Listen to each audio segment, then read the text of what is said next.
मैं सर को जब मैं आगे से टाइम मैं जा रही हूँ मैं जा रही हूँ मैं भी अच्छा टाइम तो टीम ट्रेनिंग के छोटे एक मिनट चैनल मैं से लेट है कि आगे फर्स्ट जुलाई को भी सीखना चाहिए और यहाँ से लड़कों को लोगों पेरेंट्स को भी मदद कर बात कर साइड लाइक के पूरा मैं भी आ रही हूँ आपको सुनाना चाहिए एक काम मुझे बड़े बड़े बच्चे इंजीनियरिंग वो सोच रही हूँ नहीं मॉडर्न सर्विस लाने पड़ेंगे डिफरेंशिएशन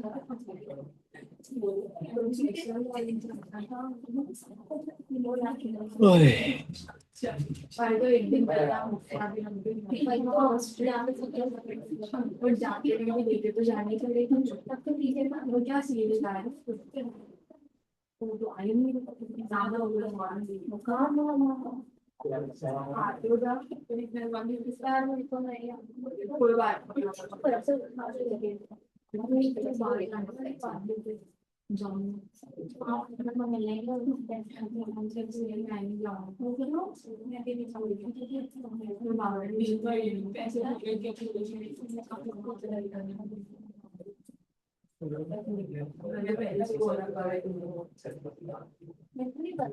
मुझे याद है मेरे को बताया सबसे सामने पता है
ऐसे बैठे थे जब क्या हुआ ऐसे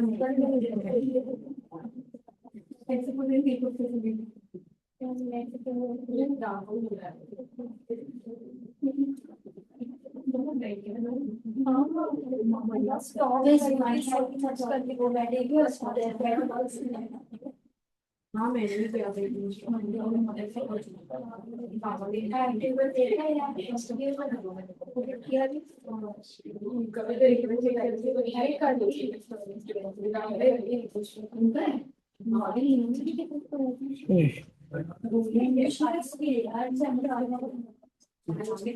नहीं नहीं बाकी नहीं पब्लिक।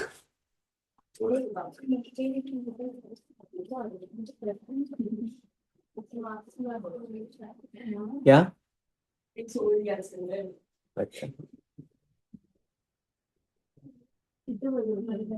क्या तो गया लेक्चर में आयो तो पाछળ બેઠો હતો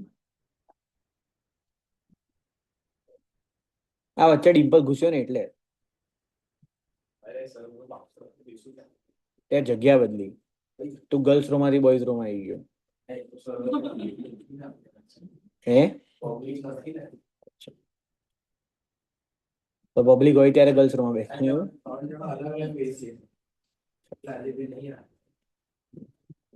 એમાંથી એક ઓનલાઈન તો આવી ગયો હે ને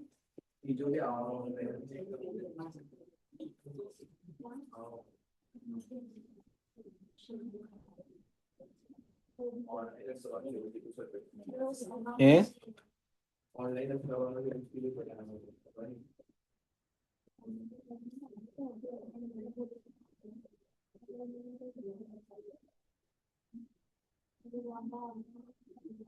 હજી 1 મિનિટ વેટ કરી પછી ચાલુ કરી દઈએ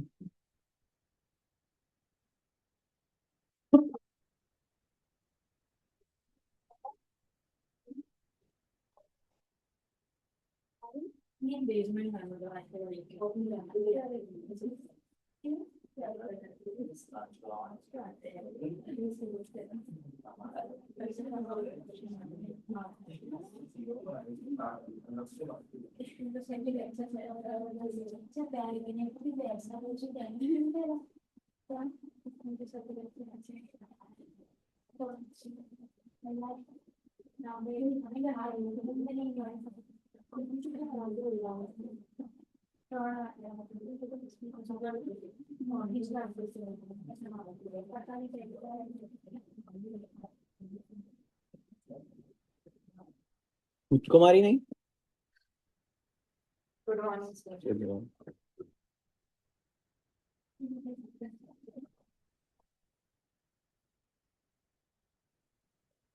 चालू करिए। लास्ट लेक्चर में we completed public finance. Public ફાઇનાન્સમાં આપણે થોડુંક જીએસટી નું જ્ઞાન લીધું હતું અને થોડુંક આલતુ ફાલતુ આર્ટિકલ્સ નું જ્ઞાન લીધું હતું, બરોબર છે? એમાં મેઇન હતું RARS, અલોકેશન, રીડિસ્ટ્રીબ્યુશન અને stabilization. In current lecture and in the next lecture, એટલે આજે ટુડે वो विल कंप्लीट व्हाट, तो we will complete market failure. क्या बताएंगे? Market failure. आज पहला 1.5 घंटा हम सिर्फ क्या करेंगे, तो क्या मार्केट को फेल करेंगे. क्या करेंगे? मार्केट को फेल. बाकी के 2 घंटे क्या करेंगे, तो क्या गवर्नमेंट का इंटरवेंशन. क्या करेंगे? गवर्नमेंट का इंटरवेंशन. क्यों? क्योंकि मार्केट फेल हो जाएगा तो गवर्नमेंट को आना पड़ेगा और मार्केट को ठीक करना पड़ेगा. So let's start. Well functioning market होता है, price provides the accurate signal to producer and consumer for the right quantity to choose, produce and supply. However, this is not always true. Under certain market fails के efficiently नहीं दे पाता पर inefficient देता है. मतलब sir, तो कि ये जो पहला पैरा है, पहला पैरा क्या समझाना चाहता है कि जो कोई भी गुड्स एंड सर्विसेज का जो प्राइस होता है वो डिमांड एंड सप्लाई से सेट होता है, consumer as well as producer से सेट होता है. तो वो जो प्राइस है वो सिग्नल है. किसका सिग्नल है? कि वो जो गुड्स है कि सर्विस है उसकी वैल्यू क्या है, from the perspective of consumer, from the perspective of producer, दोनों. प्लस ये लोग क्या बोल रहे हैं कि रियलिटी में ना ये हमेशा ट्रू होता नहीं है. क्यों नहीं होता है? क्योंकि कभी ना कभी क्या हो जाता है, तो क्या मार्केट फेल हो जाता है. अब बोलते हैं मार्केट फेल किसको बोलते हैं, तो कि या तो रिसोर्सिस नहीं जा रहे हैं या तो रिसोर्सिस जा रहे हैं पर इनएफिशिएंटली जा रहे हैं.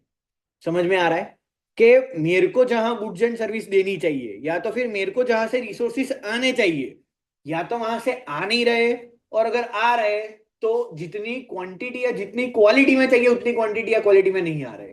उसके लिए इन लोगों ने क्या बोला कि भाई मार्केट है ना 2 तरीके से फेल हो सकता है. कितने तरीके से?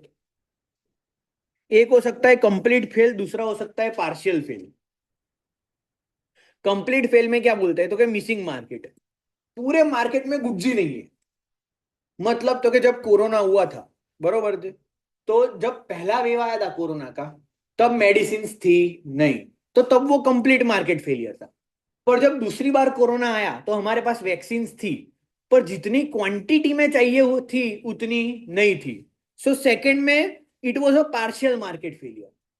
मतलब तो कि पहला क्या बोलता है कि पूरा का पूरा मार्केट ही मिसिंग है. दूसरा क्या बोलता है कि मार्केट फंक्शन तो करता है बट क्वांटिटी गलत देता है या तो फिर गलत प्राइस पे देता है. मतलब सर, तो क्या अगर मैं पहला एग्जांपल लूं कंप्लीट मार्केट फेलियर, आज के दिन में अगर इंडिया में हम लोग देखें कि अहमदाबाद में हम लोग देखें कि किस चीज का कंप्लीट मार्केट फेलियर है, so that is educational system. कि आपको सस्ते भाव पे जो स्कूल मिलती है वो अच्छी नहीं होती है और महंगी होती है वो भी अच्छी नहीं होती है. तो सर अच्छी तो क्या, वो तो कोई भी नहीं होती है. तो it is a complete market failure कि तुम पैसे दो फिर भी सर्विस नहीं मिलती है, पैसे नहीं दो फिर भी सर्विस नहीं मिलती है. तो जिनके पास अफोर्डेबिलिटी है वो क्या चूज करते हैं, तो क्या पैसे देकर सर्विस नहीं लेते, दुखी होते. और जिनके पास रिसोर्सेस नहीं होते वो तो क्या पैसे नहीं देकर दुखी होते, पर एट द एंड दुखी तो दोनों होते ही है. So that is the reason के 2 तरीके से मार्केट फेल होता है, एक कंप्लीट एक पार्शियल. ऐसा कभी भी कोई भी मार्केट जिसमें पूरा का पूरा मार्केट ही मिसिंग हो, क्या हो, पूरा का पूरा मार्केट ही मिसिंग हो, तो उसको क्या बोलेंगे, कंप्लीट मार्केट फेलियर. मार्केट तो अवेलेबल है, गुड्स एंड सर्विस तो अवेलेबल है, पर जितनी क्वांटिटी में चाहिए कि जितने प्राइस में चाहिए वो नहीं है. So that is a partial market failure. कौन सा मार्केट फेलियर? पार्शियल.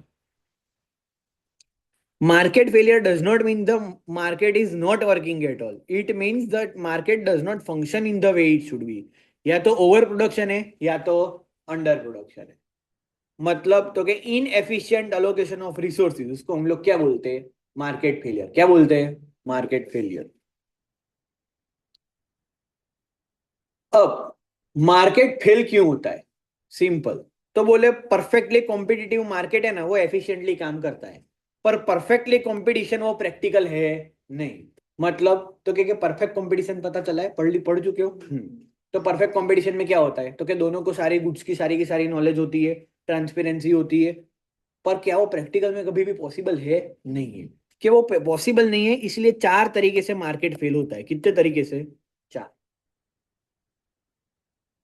ये जो दो है वो 2 टाइप्स है मार्केट फेलियर के. ये वेज है कि कितने तरीके से मार्केट फेल होगा. तो बोले 4 तरीके से. कौन सा तरीका? पहला तो क्या मार्केट पावर. पहला कौन सा? पहला कौन सा? दूसरा एक्सटर्नलिटी. क्या? तीसरा पब्लिक गुड्स. क्या? Public goods. और चौथा इनकम्प्लीट इंफॉर्मेशन. क्या? Incomplete information.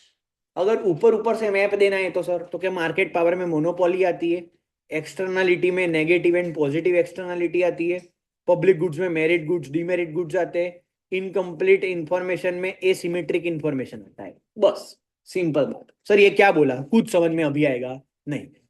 आज अभी से 1.5 घंटे के बाद सब समझ में आ जाएगा. बराबर है. तो first comes is market power. तो बोले मार्केट पावर कितना है? तो क्या इतना ही है. बस इतना ही कॉन्सेप्ट है मार्केट पावर. मार्केट पावर क्या बोलता है? तो क्या मोनोपोली पावर. एक वर्ड में खत्म करना हो तो क्या मोनोपोली. मतलब तो क्या जब जब मार्केट के अंदर मोनोपोली आती है तो मार्केट फेल हो जाता है. सिंपल बात. हाँ के ना? क्यों? क्योंकि जैसे ही मोनोपोली आती है तो प्राइस टेकर नहीं प्राइस मेकर हो जाता है.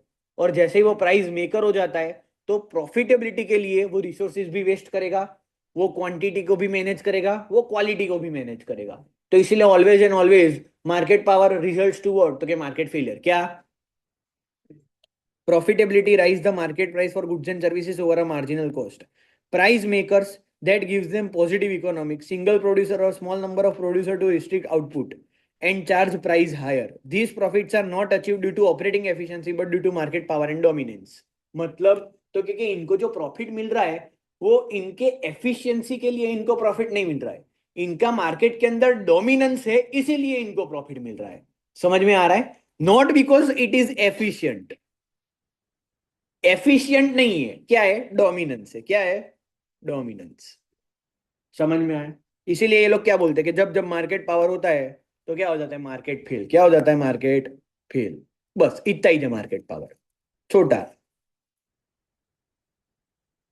एक्चुअली ऐसे देखने जाओ तो ये जो पूरा यूनिट है, ये यूनिट में छोटे छोटे छोटे छोटे कॉन्सेप्ट बहुत सारे हैं, पर कोई भी कॉन्सेप्ट डिफिकल्ट टू अंडरस्टैंड या डिफिकल्ट टू रिमेंबर नहीं है. Everything is easy.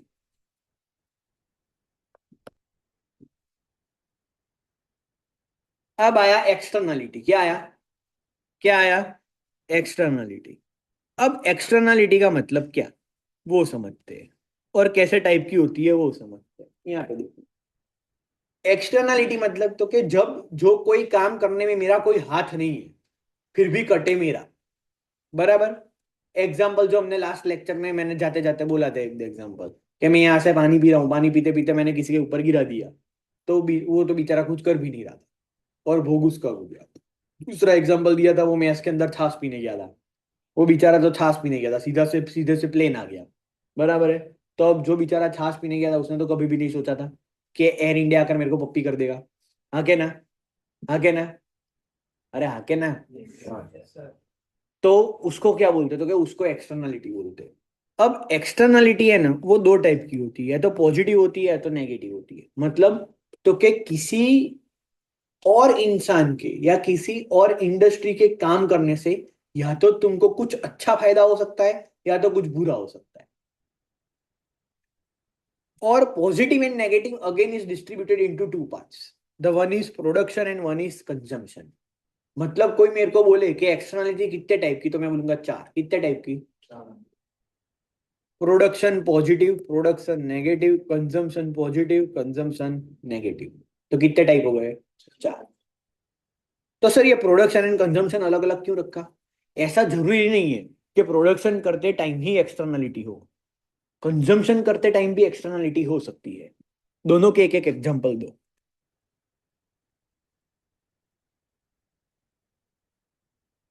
क्या लगता है? प्रोडक्शन तो आप इजीली बोल दोगे नेगेटिव, सर पॉल्यूशन हो गया, बराबर है।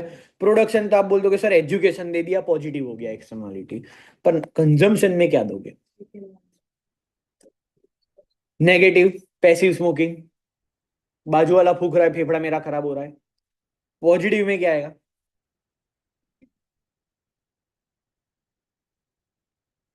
कोरोना की वैक्सीन। अभी अगर समझो कि बहुत कोरोना फैल रहा है, मैं यहाँ का अगर छीका छीक कर रहा हूँ, हाची हाची हाची, और मेरे पास कोरोना, सबको कोरोना हो जाएगा, हाँ क्या ना?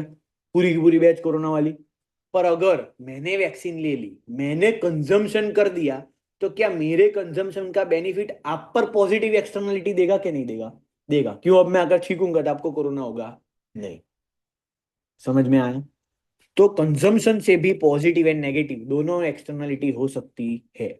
बरोबर, ये एक मोटा मोटी आइडिया ले लिया, अब चालू करते हैं, बराबर है। Anything that one individual does may have the margin on some effect on the others. एक इंसान के कुछ करने से और कुछ ना करने से किसी इंसान पे कोई ना कोई इम्पैक्ट तो आता ही है। The price system works efficiently because market power convey information to both producer and consumer. Market system अच्छे अच्छे से कब काम करता है? तो कि जब प्रोड्यूसर एंड कंज्यूमर दोनों के पास प्राइस की इंफॉर्मेशन हो। पर however कंजम्पशन और production activity has an indirect effect, या तो पॉजिटिव या तो नेगेटिव, जो इनडायरेक्टली भी कभी भी मार्केट प्राइस में रिफ्लेक्ट होता नहीं है। मतलब तो कि मैं सिगरेट फूक रहा हूँ, क्या सिगरेट फूकने के अंदर मेरे बाजू में जो बैठा है उसका फेफड़ा खराब होगा? उसकी चीज मेरे एमआरपी में इंक्लूडेड होती है? नहीं होती है। समझ में आया? तो एक्सटर्नलिटी कभी भी एमआरपी के अंदर आती नहीं है। वो एमआरपी के अंदर नहीं आती है तभी ही वो क्या है? एक्सटर्नलिटी। समझ में आ रहा है? Externalities are cost and benefits. जो एक्सटर्नलिटी से कॉस्ट आए उसको बोलते हैं नेगेटिव एक्सटर्नलिटी, जो एक्सटर्नलिटी से बेनिफिट आए उसको कहते हैं positive externality, which are not reflected in the free market price. These are called externality because these are external. अब इनके और तीन चार नाम भी है। पहला नाम है स्पिल ओवर इफेक्ट। क्यों सर स्पिल ओवर इफेक्ट? मैं चाय पी रहा हूं, मैंने चाय स्पिल कर दी, तो क्या हो गया? स्पिल ओवर इफेक्ट हो गया, कि जिसके ऊपर स्पिल हुई उसका कुछ हाथ था नहीं, इसलिए इसका नाम क्या दिया? Spill over effect. दूसरा दिया नेबरहुड इफेक्ट। एग्जाम के टाइम ही बाजू वाले जोर जोर से गाना बजाते हैं, वो क्या है? तो कि that is a neighbourhood effect. क्या है? Neighbourhood effect. Third party effect, ये तो नाम में ही है कि तीसरे पार्टी का effect. And the fourth one is side effect, कि तुम कुछ करना और चाह रहे थे और हो कुछ गया, so that is also what? An externality. That is also in what? तो के एक्सटर्नलिटी। समझ में आ रहा है? एकदम बेसिक बेसिक बात है, कोई ज्यादा लोड वाली बात है नहीं। Since it occurs outside the price mechanism, it is not been compensated for. It is uninternalized. क्या लिखा है? Uninternalized मतलब तो क्या? एक्सटर्नल। अनइंटरनल मतलब एक्सटर्नल। और the cost benefit is not borne और पेड बाय द पार्टीज। मतलब तो कि जो इंसान फूक रहा है उसने मेरे फेफड़े खराब होने का प्राइस दिया है क्या? नहीं दिया है, तो वो कभी भी इसके अंदर प्राइस के अंदर इंक्लूड होता नहीं है। Negative externality occur when the action of one party imposes cost on another party. Positive externality occurs when one party confers benefit on the other party. वो तो हमने देख लिया कि किसी को नुकसान हो रहा है तो नेगेटिव, किसी को फायदा हो रहा है तो क्या वो पॉजिटिव। तो अब सबसे पहला देखते हैं पॉजिटिव है, प्रोडक्शन एक्सटर्नलिटी। क्या देखते हैं? यहाँ पे था प्रोडक्शन, प्रोडक्शन ये रहा प्रोडक्शन। प्रोडक्शन में पहले देखेंगे नेगेटिव फिर देखेंगे पॉजिटिव, बराबर।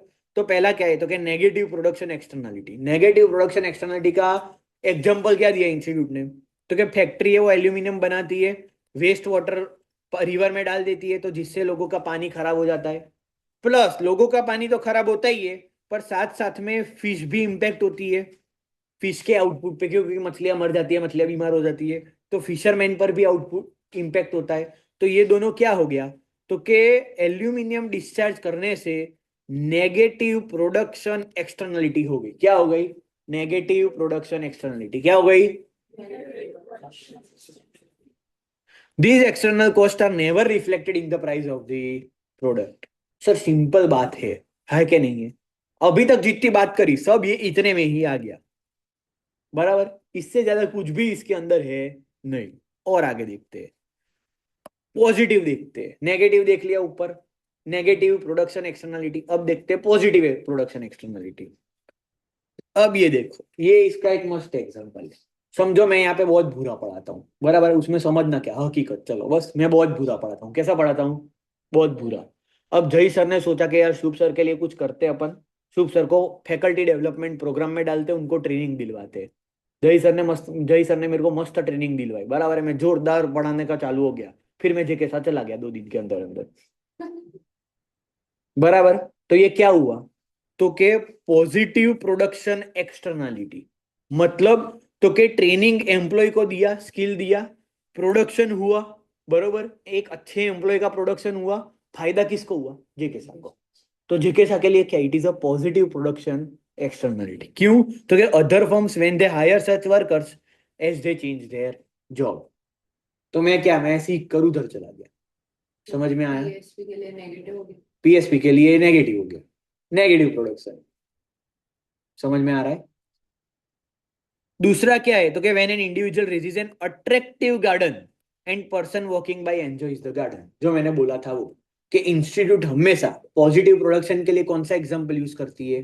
Attractive garden. कौन सा गार्डन? Attractive garden. कि कोई ब्यूटीफुल फूल है, कोई चलते चलते जा रहा है, तो वो फूल, वो ब्यूटीफुल फूल को देखकर खुश होए, तो that is a positive production externality. That is a positive production externality. अब कंजम्पशन की बात।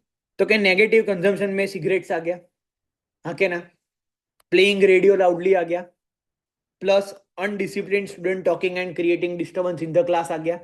डिंपल तेरी बात। फिर positive consumption externality. Positive consumption externality में मैंने जो बोला कि भाई मैंने कोरोना की वैक्सीन ले ली, तो कंटेजियस डिसीज है, मैं उससे इम्यूनाइज्ड हो गया, तो मैं किसी को फैलाऊंगा नहीं। दूसरा एग्जांपल दिया हेल्थ क्लब बाय एम्प्लॉइज।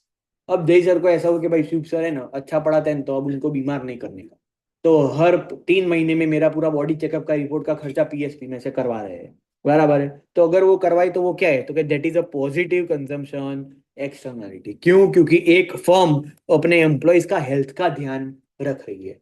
समझ में आया? हाँ के ना? एकदम अब तक इजी है, कुछ लोड वाला है, कुछ भी 1 रुपए का लोड है नहीं है। समझ में आ रहा है? तो सर ये पूरे यूनिट में लोड का है ही नहीं। मैंने लास्ट टाइम बोला था ना कि हम लोग आज मिलेंगे, लवारी करेंगे और घर पे जाएंगे।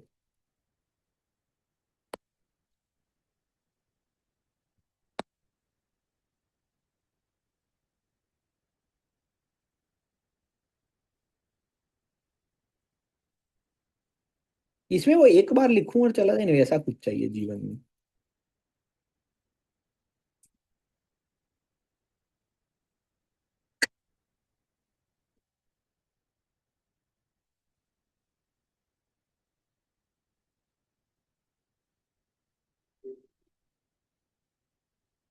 ये गलत जगह आ गए।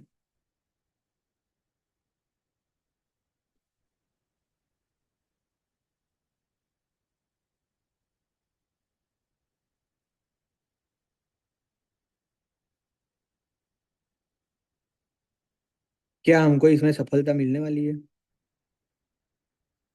सर सारे ट्राई करके देख लीजिए। सर इरेजर तो स्ट्रोक इरेजर कर ना उससे। अरे नहीं सॉरी, ऑब्जेक्ट इरेजर आपको बार बार रब नहीं करना है, सब ऐसा ही नहीं नहीं। इग्नो। हाइलाइटर के बाजू में जो है तो इरेजर છે, એના ઓબ્જેક્ટ कर दो तो એ ઓબ્જેક્ટ ત્યારે થાય જ્યારે તમે બહુ બધું જોડે જોડે જોડે જોડે લખો। હું બધું છૂટું છૂટું લખું છું, તો એક એક લાઈનમાં એક જ વાર ભૂસશે।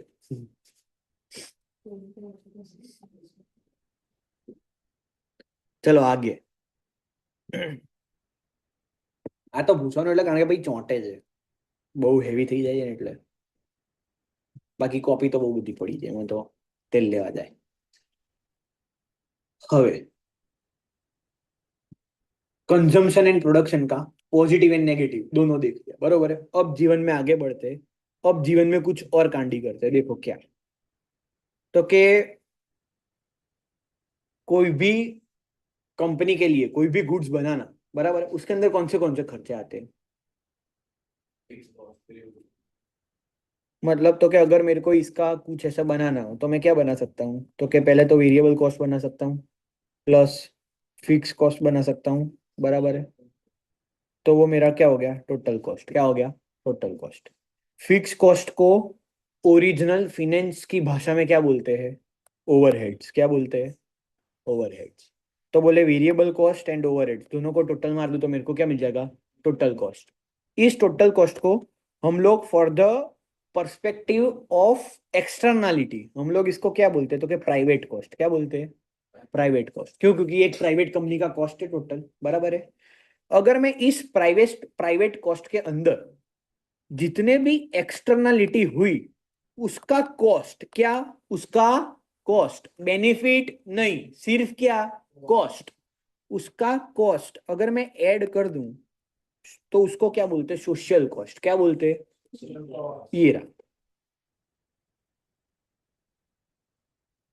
Private cost. मैंने वो जो पूरा अंदर ऐड कर दे दिया तो उसको क्या बोलेंगे, सोशल कॉस्ट। तो वो सोशल कॉस्ट के अंदर मैंने क्या ऐड किया, तो क्या, एक्सटर्नल कॉस्ट। तो क्या ये जो चीज है, ये वाली चीज ये कहां से आई, तो क्या पीसी प्लस एक्सटर्नल कॉस्ट। समझ में आ गया। और एक्सटर्नल कॉस्ट मेरा क्या है, ये रहा। मतलब तो कि मेरे कंपनी का पूरा प्राइवेट कॉस्ट प्लस बाहर वालों का जो कॉस्ट है, अगर वो भी मैंने इंटरनलाइज्ड कर दिया, जो ऊपर अनइंटरनलाइज्ड था, अगर मैंने वो भी इंटरनलाइज्ड कर दिया तो वो क्या बन जाएगा, सोशल कॉस्ट। क्या बन जाएगा, क्यों, क्योंकि वो पूरे सोसाइटी का कॉस्ट हो गया अब। हाँ के ना। देखो ये रहा, consumer and producers tends to ignore those external cost. Private cost is the money production cost incurred by the firm. The supply कर here corresponds to only the private marginal cost. मतलब तो कि ये जो प्राइवेट कॉस्ट होता है, private cost, उसके अंदर सिर्फ प्राइवेट मार्जिनल कॉस्ट आता है और कुछ आता नहीं है, बराबर। कि अगर एक मेरा गुड ज्यादा बना तो एक गुड ज्यादा बनने से मेरा प्राइवेट कॉस्ट कितना बना उसको बोलते हैं हम लोग क्या, तो क्या, private marginal cost. Marginal cost का मतलब ही वही होता है कि to make one more product उसका कितना कॉस्ट लगता है वो। तो बोले कि प्राइवेट मार्जिनल कॉस्ट का वो क्या है, तो क्या वो सप्लाई को कैसा है, तो क्या ओनली एंड ओनली वो सप्लाई को के अंदर सिर्फ एक ही चीज आती है, क्या आती है, तो वो उसका खुद का कॉस्ट ना खबर। प्राइवेट कॉस्ट है, प्राइवेट कॉस्ट। अगर प्राइवेट कॉस्ट का मैं सप्लाई कर्व बनाऊं तो प्राइवेट कॉस्ट के सप्लाई कर्व में किसका कॉस्ट आएगा, सिर्फ फर्म का। तो मतलब तो क्या प्राइवेट मार्जिनल कॉस्ट आएगा, बस वही समझाना चाह रहे हैं कि the supply curve here only क्या कॉरस्पॉन्ड करेगा, तो क्या, प्राइवेट मार्जिनल कॉस्ट। ये कॉस्ट के अंदर कभी भी, इसके सप्लाई कर्व में कभी भी कौन सा कॉस्ट नहीं आएगा, तो क्या, सोशल कॉस्ट नहीं आएगा। तो बोले अब सोशल कॉस्ट क्या होता है, तो क्या, total cost of the society. Total cost of the society क्या होता है सर, तो क्या, social cost are private cost borne by individual directly involve in the transaction together with external cost borne by the third party not directly involved in the transaction। मतलब तो क्या, social cost का मतलब तो क्या, वो पार्टीज जो directly involve है उनका कॉस्ट प्लस वो पार्टीज जो डायरेक्टली इन्वॉल्व नहीं है उनका कॉस्ट, दोनों का ऐड कर देंगे तो हमको क्या मिलेगा, सोशल कॉस्ट। समझ में आ रहा है। It is thus private cost plus cost to third parties not benefits, बराबर। बेनिफिट ऐसा नहीं, ज्यादा बुद्धि नहीं चला देने की। देखो सर, सोशल कॉस्ट है ना, तो ये नुकसान हो रहा है तो प्लस कॉस्ट कर देते, ये फायदा हो रहा है तो माइनस बेनिफिट कर देते। ऐसा ज्ञान चलाने का नहीं दिया इधर कभी भी कहीं भी कि भाई बेनिफिट को माइनस करो, नहीं। समझ में आ रहा है, तुम कॉस्ट निकाल रहे हो, बराबर है, तुम फायदा नहीं निकाल रहे। तो सिर्फ और सिर्फ कॉस्ट को लेने का, बेनिफिट को लेने का नहीं। That is private cost plus total negative externality, जिसका इन लोगों ने फॉर्मूला दिया, social cost is equal to private cost plus external cost. यहां तक समझ में आ रहा है, आके ना। External costs are not included in the firm statement decision. These external costs are real and important for so far for the society. When there is a externality, a competitive market will produce a level which is not socially optimal, and in this case market will fail. मतलब तो कि अगर externality हो रही है तो market क्या हो जाएगा, फेल। तो सर ये जो सोशल कॉस्ट है, अगर इतना सारा ज्ञान दे रहे हो सर तुम, तो फिर सर सोशल कॉस्ट के लिए क्या इंस्टीट्यूट ने कुछ किया है, हम्म। क्या सोशल कॉस्ट के लिए इंस्टीट्यूट ने कुछ किया है, कहीं ना कहीं बताना तो पड़ेगा ना कि ये सोशल कॉस्ट है। तो उसके लिए आज के टाइम का वन ऑफ द मोस्ट मस्त वाला चीज दैट इज ईएसजी रिपोर्टिंग, जिसको मैंने लिखा है ओपन में ओनली फॉर अंडरस्टैंडिंग, ये आपके कोर्स में है नहीं। ईएसजी रिपोर्टिंग मतलब सर, तो ईएसजी का फुल फॉर्म है एनवायरमेंट, सोशल एंड गवर्नेंस। अब सीए इंस्टीट्यूट ने, आईसीआई ने क्या कंपलसरी कर दिया है कि हर एक लिस्टेड कंपनी को, कि हर एक एक सर्टेन लेवल से ऊपर वाली कंपनी को हर साल ईएसजी रिपोर्टिंग करना कंपलसरी। मतलब तो कि तुमने कितने पॉल्यूशन किया, तुमने कितना गैस जलाया, तुमने कितना पानी बिगाड़ा, वो सारी चीजें आपको ऑडिट करवा कर ऑडिट रिपोर्ट के अंदर देनी पड़ेगी। समझ में आ रहा है? इसका एग्जाम्पल किसका बोल सकता हूँ? एक का ट्राई करते, रुको।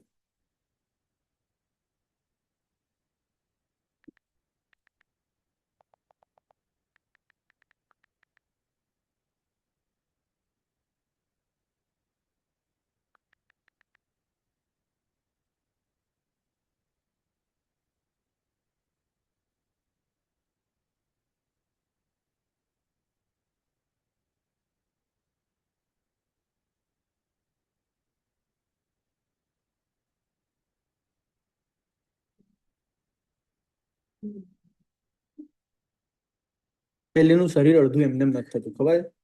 એના ઘરે કમ્પ્લેન આવતી હશે, તું આટલું ખાઈ જાય છે ક્યાંય, ક્યાંથી ક્યાંક મને રોજ જો ક્લાસમાં માર પડે છે.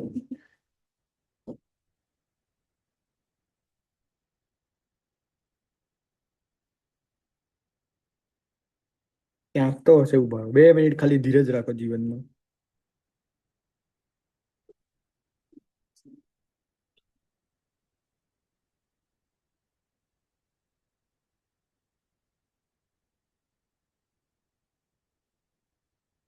આ તો નિયોજિન આયોનિક્સ છે, મારે નિયોજિન કેમ જોઈએ છે?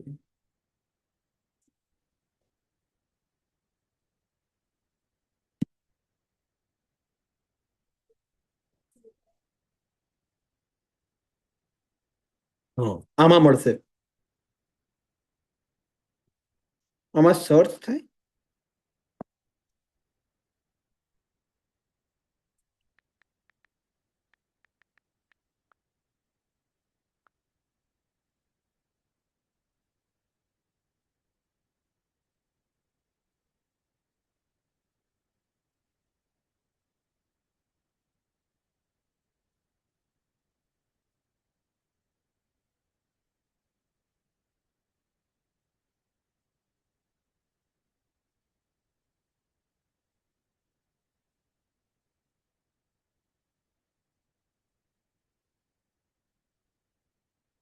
देखो, ये जो हमने एक पॉजिटिव एक्सटर्नलिटी देखी थी वो, कि कितने मेल फीमेल का कितनों का इंश्योरेंस करवा, ए भाई साहब.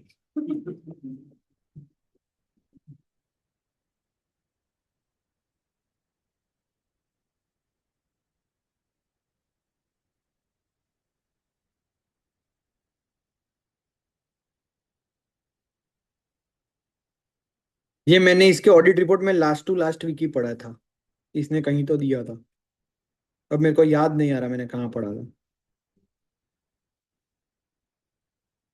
ये 1800 करोड़ का प्लांट डाल रहा है और हमने इसको रिजेक्ट कर दिया. नहीं देंगे पैसे. ભાઈ ના ત્યાં આગ લાગી હતી ગયા વર્ષે, તો 400 કરોડ નો માલ બળી ગયો है. તો હવે આગ જાણી જોઈને લગાડી હતી કે સાચી હતી ખબર નહીં.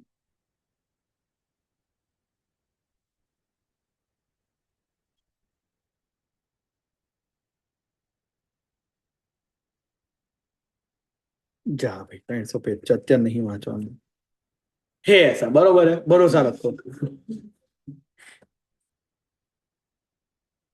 जिसको देखना है घर पे जाना, ईएसजी रिपोर्टिंग रिलायंस कर देना, रिलायंस भी देता ही है, तो रिलायंस का पढ़ लेना बस. मस्त ऐसे 20-25 पेज का भर भर के लिख के दिया है ईएसजी रिपोर्टिंग के बारे में. तो ईएसजी रिपोर्टिंग इंस्टीट्यूट लेकर आया है कि भाई अगर तुम्हारे से जो भी एक्सटर्नल कॉस्ट तुम्हारा हो रहा है, तो तुम एटलीस्ट अपने एमआरपी में नहीं डालो चलेगा, पर तुम रिपोर्ट करो कि भाई तुम कितना कचरा फैला रहे हो, सो दैट तुम्हारे जीवन में ऐसा थोड़ा शर्म आए और तुम देश के लिए, दुनिया के लिए कुछ भला करो. सिंपल. तो फिर लोग क्या करते, तो कि कुछ नहीं करते, गलत रिपोर्टिंग करते. ये जिंदाबाद. और अगर सही रिपोर्टिंग करते हैं तो फिर लोग अच्छा भी करते कि भाई सीवेज वाटर प्लांट डाल दिया, कि फिर वाटर ट्रीटमेंट प्लांट डाल दिया, कि फिर इतना हमने इलेक्ट्रिसिटी जनरेट कंज्यूम किया तो हमने सोलर प्लांट डालकर इतना कंज्यूम मतलब खुद प्रोडक्शन भी कर लिया, तो ऐसी सारी चीजें वो लोग लिखकर जस्टिफाई कर देते हैं। इसके एग्जाम्पल में हम लोग एक और चीज पढ़ेंगे जिसको बोलते हैं ईपीआर। क्या बोलते हैं? ईपीआर, एमाहतु। ये सर, ये ईपीआर ये इंडिया ने कैसे बनाया है सर? ये इसने इंडिया ने बनाया है फॉर कार्बन क्रेडिट। किसके लिए बनाया है? Carbon credit. सर ये कार्बन क्रेडिट कैसे काम करता है सर? इंडिया लेवल पर क्या हो रहा है तो कि गवर्नमेंट ने फिक्स करके बोल दिया कि भाई देख, तू है ना, तू इससे ज्यादा पॉल्यूशन करेगा नहीं। अगर तूने इससे ज्यादा पॉल्यूशन किया तो तेरे ऊपर ज्यादा टैक्स। बरोबर।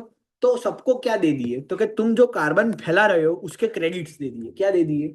उसके क्रेडिट्स, कि तुम इतने क्रेडिट से ज्यादा कार्बन फैला पाओगे नहीं। अब इसका एक बेस्ट एग्जांपल देखना हो तो इसका एक बेस्ट एग्जांपल कौन है तो कि वो है साहेब इंडस्ट्रीज। कौन है?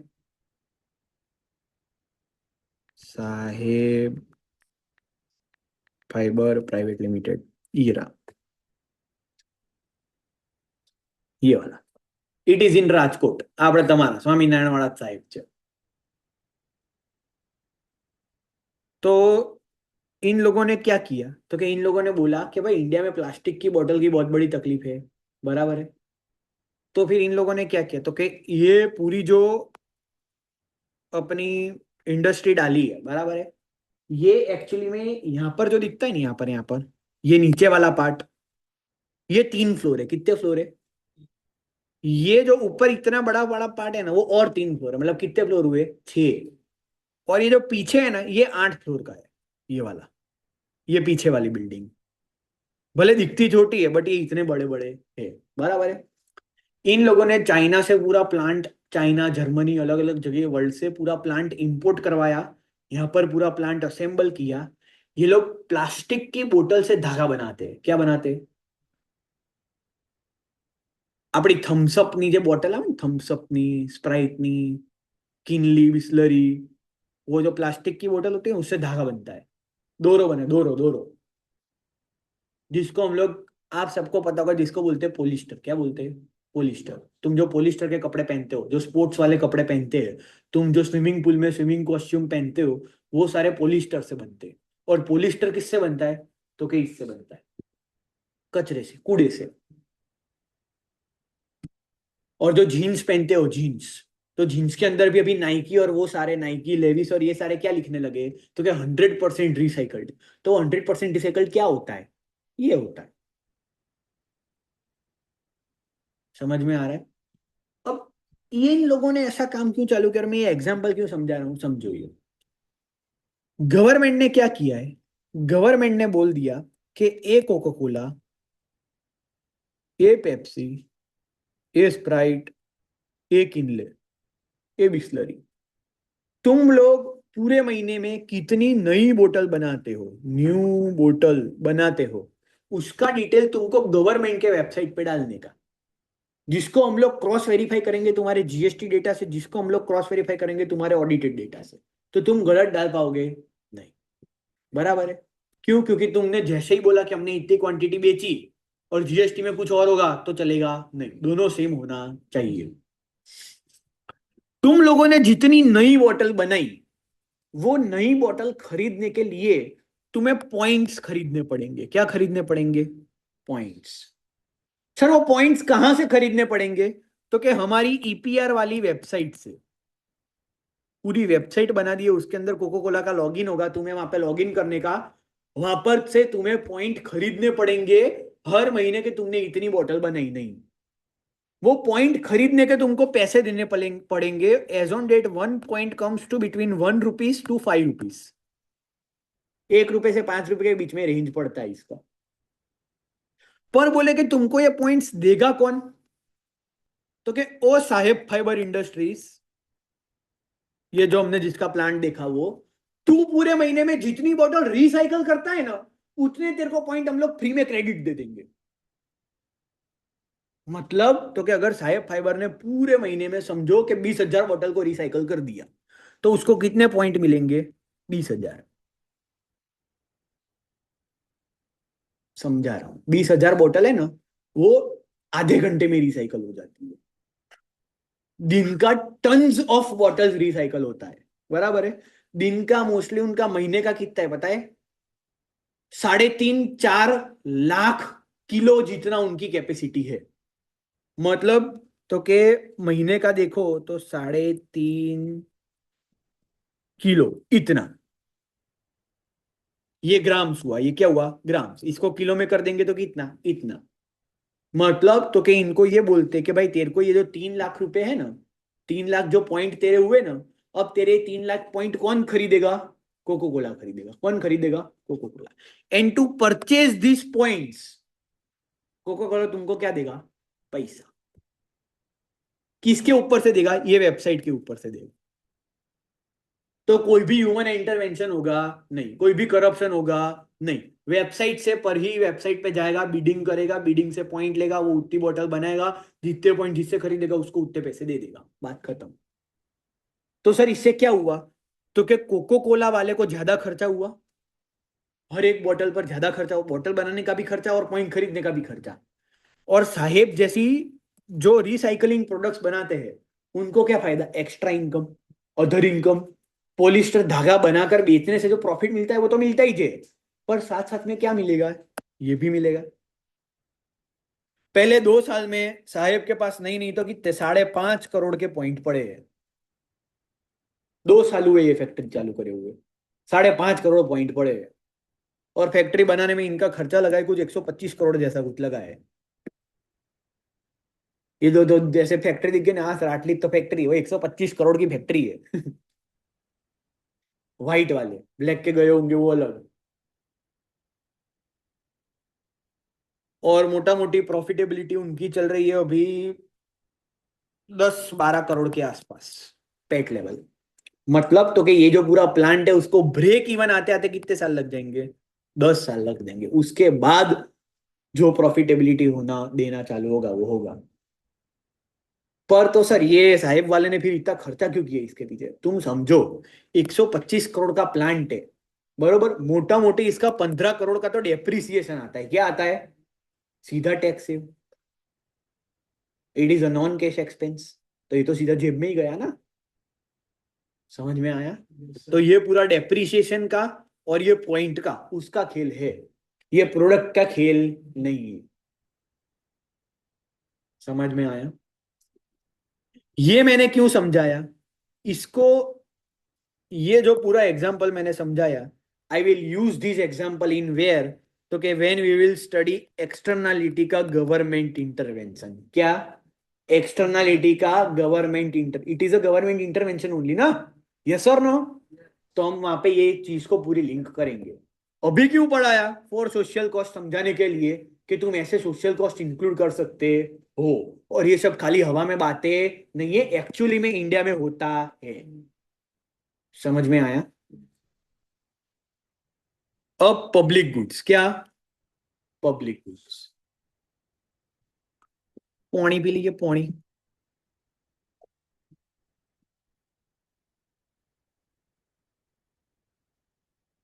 पता चल रहा है?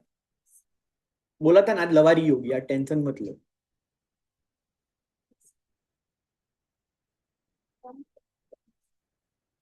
हम्म। ऊपर अच्छे જગ્યા ચેન્જ પેલો ખૂણો કાતો આ ખૂણો કાતો મને ત્યાં બેસીને ભણાવવા દો.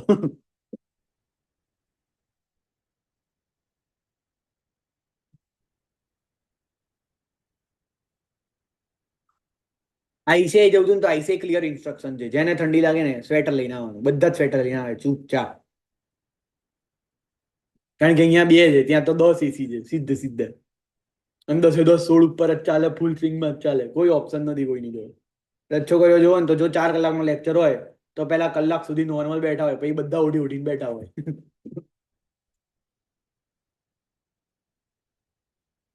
पर simple it is a direct relation, room temperature and study quality. जितना रूम ठंडा उतनी स्टडी क्वालिटी अच्छी। सिंपल, जितना रूम गर्म उतना दिमाग गर्म उतना स्टडी खराब। है ना डिम्पल? सही बात। घरे भी एसी કર્યા વગર ભણાતું નથી ને. એસી ચાલે આમ મગજમાં ઠંડક પહોંચે તો જ દિમાગ ચાલે, બાકી ચાલે નહીં. ભણાતું જ નથી, એકચ્યુઅલીમાં નથી ભણાતું. તમે તમારી વાત કરો, હું હજી લેક્ચર લેવા માટે જો મારે મારું ભણવાનું હોય ને તો હજી બી હું મારથી એમને એમ ના થાય. પહેલા એસી પાછળ ઊંધો બેસો, પાછળ હવા જોઈએ, પછી કામ થશે. ત્યાં સુધી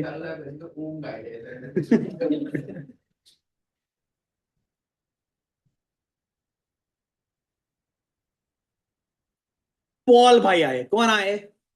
पॉल भाई. पॉल भाई ने बोला collective consumption is a path breaking paper, the pure theory of public expenditure. हम ये पब्लिक गुड जैसा कॉन्सेप्ट इसीलिए पढ़ रहे हैं क्योंकि पॉल जैसे गांडू इंसान ने जीवन में पहली बार कॉन्सेप्ट दे दिया पब्लिक गुड्स का. अगर वो कॉन्सेप्ट नहीं देता तो हम ये पढ़ते नहीं. तो गलती मेरी नहीं है, इंस्टीट्यूट की नहीं है, किसकी है? पॉल की. तो गाली किसको देने की मन के अंदर? पॉल को, मेरे को नहीं. बराबर है. All enjoy in common sense that each individual consumption for such goods leads to no abstraction और. हाँ देखो, अब पब्लिक गुड्स समझाने से पहले अब आपको थोड़ा और ज्ञान की धाराओं में डालना पड़ेगा. ये क्लास है, बरोबर है. ये क्लास के अंदर कितनी कैपेसिटी है बैठने की? एक बेंच पे 4 जने गिनो यहाँ पे, बरोबर है. 1 2 3 4 5 6 7 8 9 10 11, बरोबर. तो 11 इंटू 4 और 11 ये बाजू, तो यहाँ पे 2 जनों की कैपेसिटी है, तो 11 इंटू 2, तो 44 22 66, बराबर है. अब तुमको जीवन में थोड़े मैथमेटिक्स लगाना है. कितनी फीस ली तुमसे? 30 25 28 बाई 32, जैसा कस्टमर जैसा नेगोशिएशन, बरोबर है. तो एवरेज कितना? 30. तो क्या 66 इंटू 30,000 कितना हुआ?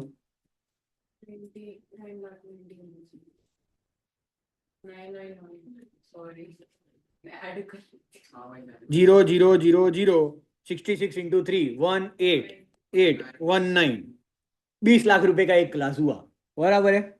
मोटा मोटी अगर फुल क्लास भराए तो कितना क्लास? 20 लाख रुपए का क्लास हुआ. ये जो 66 स्टूडेंट्स 20 लाख रुपए का क्लास हुआ, बराबर है. ये 20 लाख रुपए के क्लास में it is a private good. It is what? Private good. क्यों? तो कि जैसे ही 67 स्टूडेंट आएगा, बरोबर है, क्या उसको सीट मिलेगी? नहीं मिलेगी. अगर वो बोले कि सर देखो मैं 30 नहीं मैं 60 देता हूं, कितना देता हूं? 60, तो क्या होगा? मिलेगी. क्या मिलेगी? मतलब तो कि ये 66 में से एक को बोलेंगे सॉरी सर आपका क्लाइंट कैंसिल हो गया है, बेटा तू आ जा अंदर. तो ये कितने वाला हो जाएगा? 60. और एक नया बच्चा आया, उसने बोला सर सीट चाहिए. सर ने बोला नहीं, 66 फिक्स, बराबर है. उसने बोला सर लाख रुपये वापिस. उसने बोला पहली बेंच तेरे लिए रिजर्व, 2 जने कैंसल, भाई तू आ जा. बराबर. Fact of life. पैसे दो सर्विस लो, बराबर है. अभी यही चीज सामने गार्डन है. क्या है? Attractive garden. क्या है? तुम उधर चलने गए, ये गार्डन का वो पाथ है, बराबर है. तुम्हारे आगे वो बुढ़े अंकल चल रहे हैं. क्या वो बुढ़े अंकल चलने से तुम्हारे चलने पर कोई इंपैक्ट आएगा? क्या वो बुढ़ा अंकल तुमको ऐसा बोल सकता है ये पाथ मेरे बाप का है तू बाहर निकल? बोल सकता है? नहीं बोल सकता. क्या ये बुढ़े ने जिंदगी में कभी टैक्स नहीं भरा होगा, पर क्या ये इसके ऊपर चल सकेगा? चल सकेगा.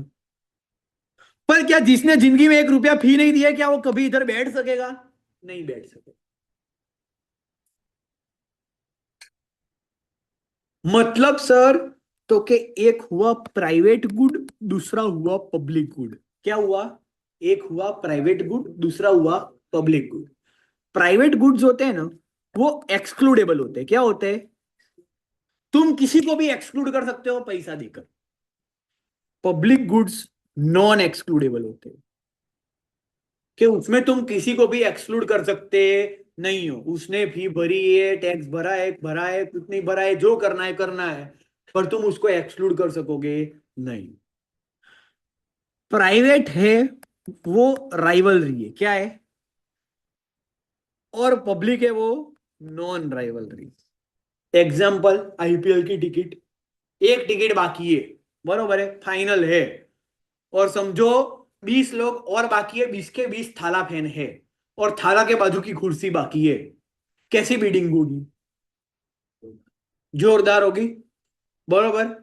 तो क्या होगा सर, तो क्या राइवलरी आ जाएगी, क्यों, because it is a private good, it is a private, थाला क्या है, प्राइवेट, क्या है, थाला पब्लिक है, नहीं।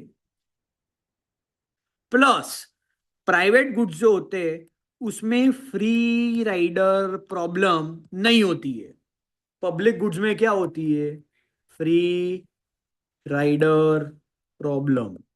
मतलब, तो क्या कभी भी 3 जने एक्टिवा में बैठे हो,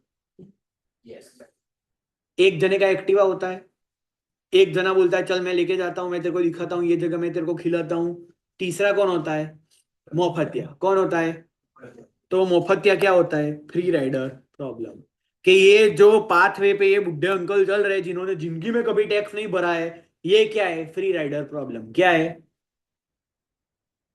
कि खुद ने ना कभी कुछ इनकम करी है, खुद ने ना कभी कुछ टैक्स करा है, पर गवर्नमेंट को पूरी गाली देने की और पूरा रिसोर्सेस वापरने का, तो it is what, it is a free rider problem.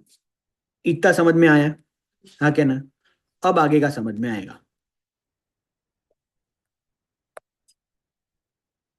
और ये स्ट्रोक वाला इरेजर कहां से लाने का मेरे को मिल नहीं रहा है, ऑब्जेक्ट इरेजर, देखो ऑब्जेक्ट इरेजर में ये एक मीटर, ये जीरो भी नहीं मिटेगा, देखो, टडंग, टडंग, टडंग, टडंग, टडंग, टडंग। तो इसलिए मैं इसमें रखता हूँ पिक्सल इरेजर और सबसे बड़ा कर देने का, तो ऐसे तुम मिटा सकते हो, बोलो कौन सा फास्ट मिटा।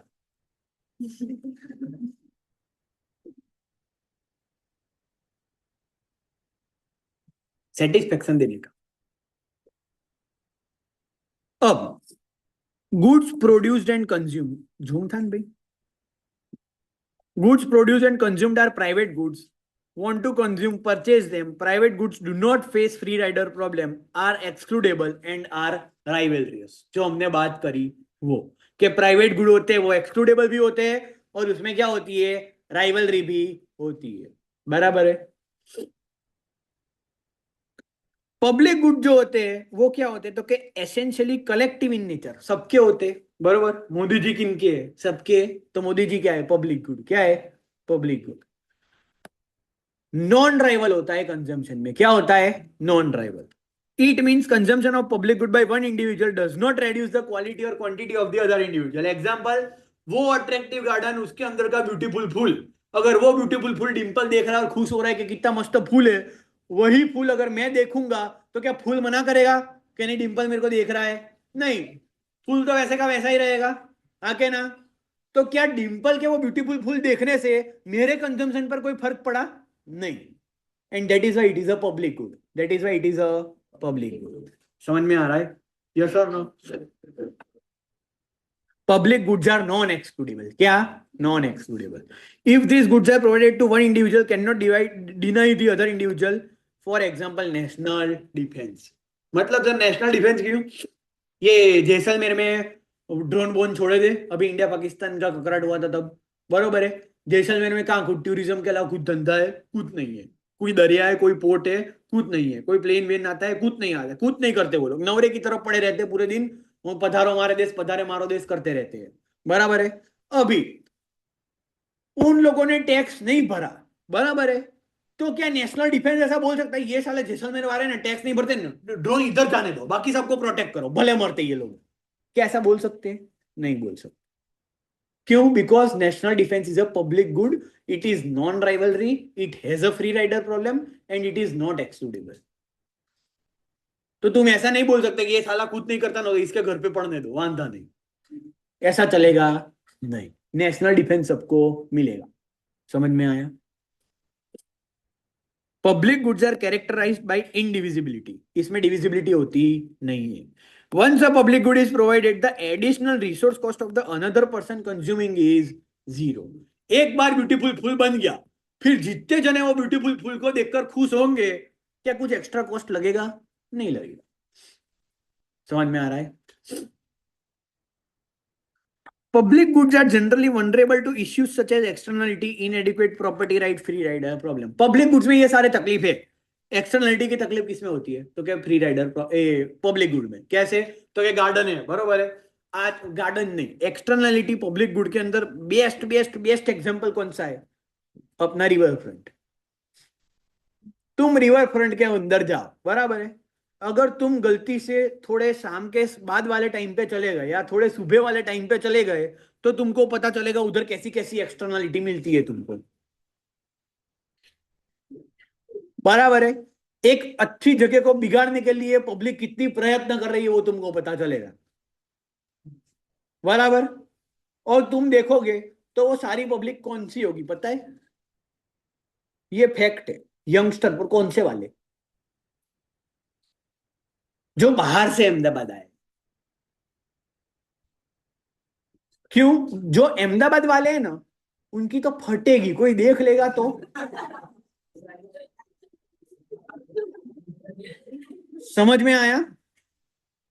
क्यों? सी एक simple example. I live at IIM road, बरोबर है. आईआईएम के बाजू में अटीरा का गार्डन है, बरोबर. एएमए के बाजू में, बरोबर. मेरे घर से 2 मिनट्स वॉकिंग डिस्टेंस अटीरा का गार्डन आ गया, बरोबर है. अटीरा के गार्डन में तो क्या उधर भी लवर ये घूमते रहते हैं, बराबर है. क्या मैं उधर घूम सकता हूं? नहीं. क्यों? क्योंकि मेरे को पता है हर तीसरा इंसान मेरे को पहचानने वाला आएगा. समझ में आया? पर अटीरा में कौन मजे ले सकता है? जिसको पता है मेरे को यहाँ पे कोई पहचानता नहीं. तो रिवर फ्रंट पे कौन मजे लेता है? जिसको गारंटीड है कि मेरे को यहाँ पे कोई पहचानता नहीं है. किसको कोई नहीं पहचानता? जो यहाँ का नहीं है उसको. तो मतलब क्या हुआ? जो बाहर के इधर आए वो. और उसमें कौन आ गए सर? उसमें सारे आ गए. राजकोट वाले आ गए, सुरेंद्र नगर वाले आ गए, वडोदरा वाले आ गए, राजस्थान वाले आ गए, बाहर की सिटीज वाले आ गए, सब आ गए. क्यों? क्योंकि उनके पेरेंट्स ट्रस्ट करके उनको यहाँ पर भेजते हैं. अब उनको पता नहीं है कि उन्होंने वो ट्रस्ट को कौन से लेवल पे लेके चले गए हैं. तो इसलिए फिर वो मजे ठोकते हैं और रिवर फ्रंट को बिगाड़ते. तो मेरा तो प्रपोजल है गवर्नमेंट को कि रिवर फ्रंट में एंट्री ओनली फॉर अहमदाबादीज कर दो. जिसके आधार कार्ड में अहमदाबाद का एड्रेस है उसको अंदर जाने देगा. बाकी किसी को जा. फिर देखो रिवर फ्रंट चोखा एकदम, एकदम बेसिक चीज. और अगर नहीं नहीं सर फिर इक्वेलिटी सर, फ्री राइट, ये पब्लिक गुड है सर, तुम राइवलरी नहीं कर सकते, तुम एक्सक्लूड नहीं कर सकते, तो ठीक है ना, एक छोटा सा पार्ट रखेंगे जिसमें बाहर वाले सब चलेंगे. एक 10 बाई 10 फुट जगह आप ही दईसु, पड़े रहो उधर सब.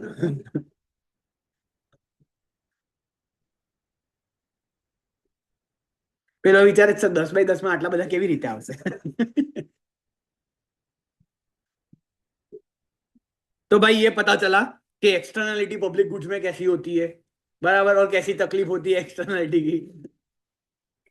अपने पास सारे लाइव एग्जांपल ही है. इनएडिक्वेट प्रॉपर्टी राइट्स, इसके ऊपर किसी का भी राइट होता नहीं है. तो साला संभालता भी कोई नहीं है. तुम अपनी अहमदाबाद की मेट्रो देखो, बराबर है, कितनी गंदी राखे है. फिर तुम बोलोगे ना सर तो अभी कितनी चोख्खी हुई है. बहुत गंदी हुई है अहमदाबाद की मेट्रो. एक बार सिर्फ दिल्ली की मेट्रो जाकर देखो. तुम एक्सटर्नलिटी तो उधर भी है दिल्ली की मेट्रो में, एक्सटर्नलिटी को छोड़ दो, क्लीनलीनेस देखो. दिल्ली के अंदर my father has job in Delhi for last 4-5 years. मतलब जब मैं छोटा था तब we used to go Delhi so many times. तो मेरे को पूरा दिल्ली पता है, मैं पूरा दिल्ली मेट्रो में घुमा हुआ हूँ. तो मेरे को पता है कि जब मैं साला छोटा था तो मैं देखता था कि जो बड़े बड़े लोग मतलब जो मेट्रो में आते जाते होते थे, जैसे कि किसी ने कोई एप्पल खा लिया, कि किसी ने कोई फ्रूट खा लिया, तो वो फ्रूट भी फेंकते नहीं थे. उसके जो अंदर का कोई भी कचरा वचरा जो बचा वो भी पॉलीथीन के अंदर पैक करके अपने बैग के अंदर डाल देते थे. और मेट्रो के बाहर निकलकर वो पॉलीथीन फिर डस्टबिन में डाल देने की. इतनी क्लीनलीनेस की नॉलेज है, इतनी सेंसिबिलिटी है, जो गुजरातीज, अहमदाबादीज, मारवाड़ीज इन सब में नहीं है. क्यों? अपने वाले अलग टसण में रहते हैं. ટેક્સ આપું તું કરશે સાફ ના આપતું હોય. શું બધું ખાય છે. પેલો તો અહીંયા મેટ્રો જોવા આવે છે, તમે શું ખાઓ છો? पता चल रहा है? हम लोग बोलते कि इंडियन ट्रेन खराब होती है. खराब करता कौन है?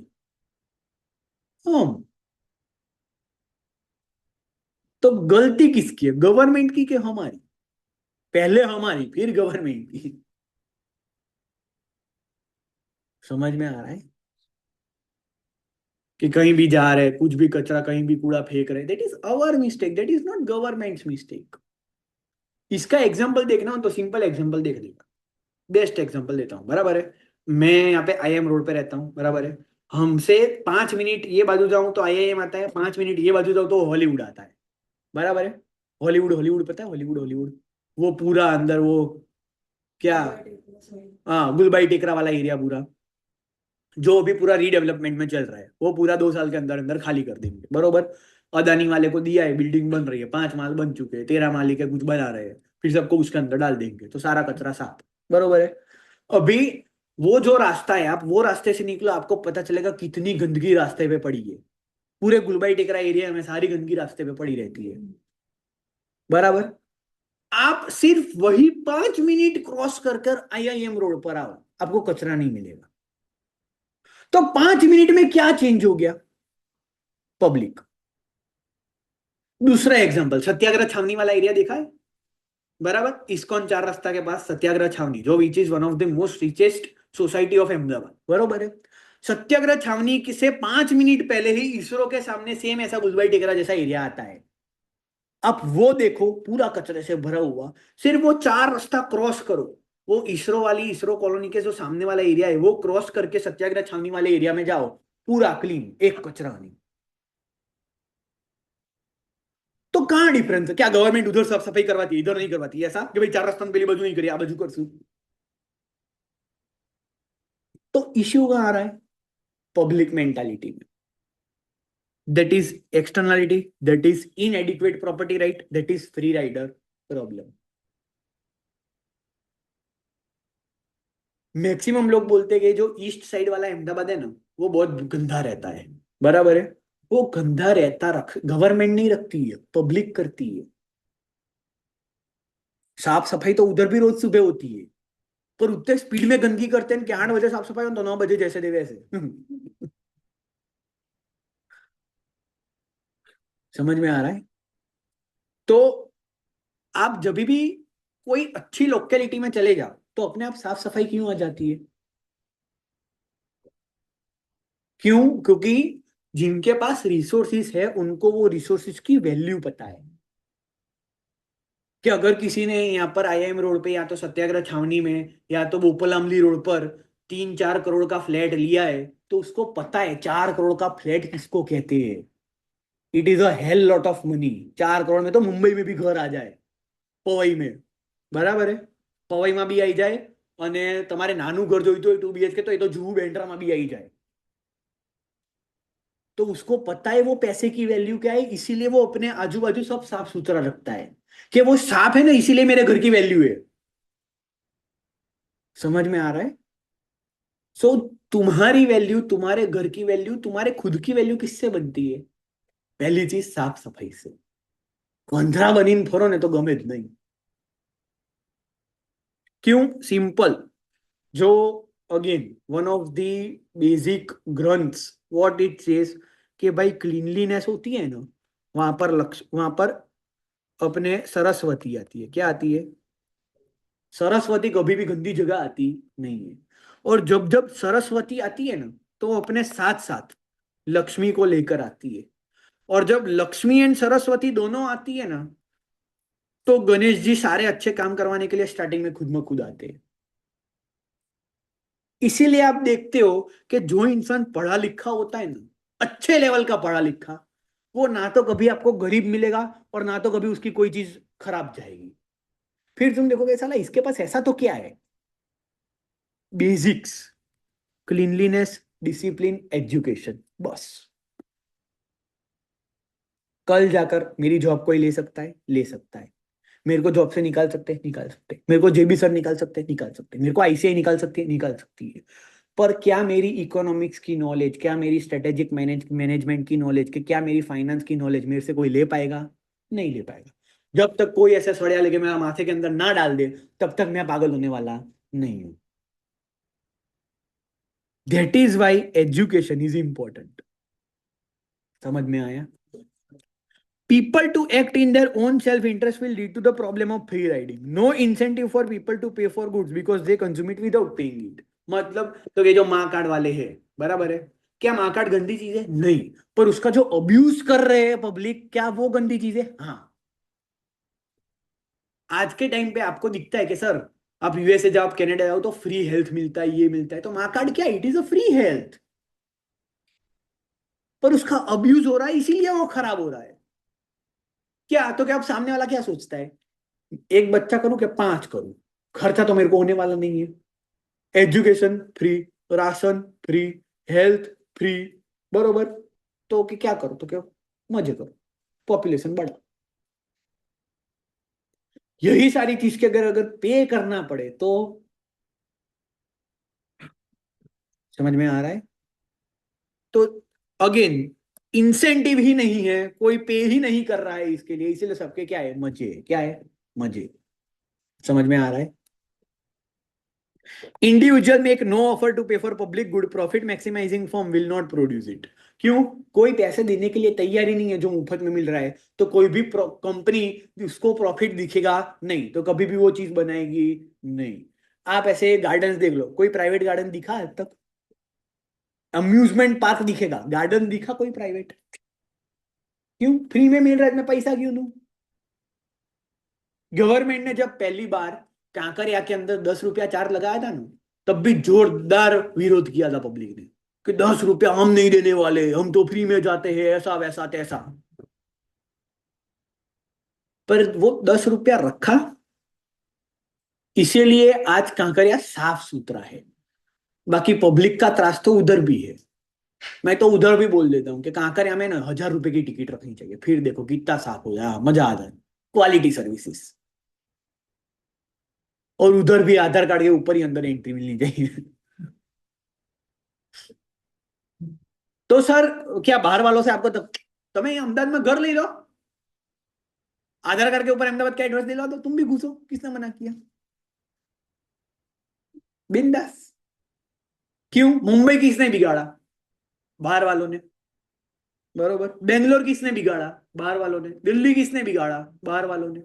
हरियाणा किसने बिगाड़ा? हरियाणा वालों ने। उधर बाहर वाले गए नहीं, उधर खुद ने बिगाड़ा है।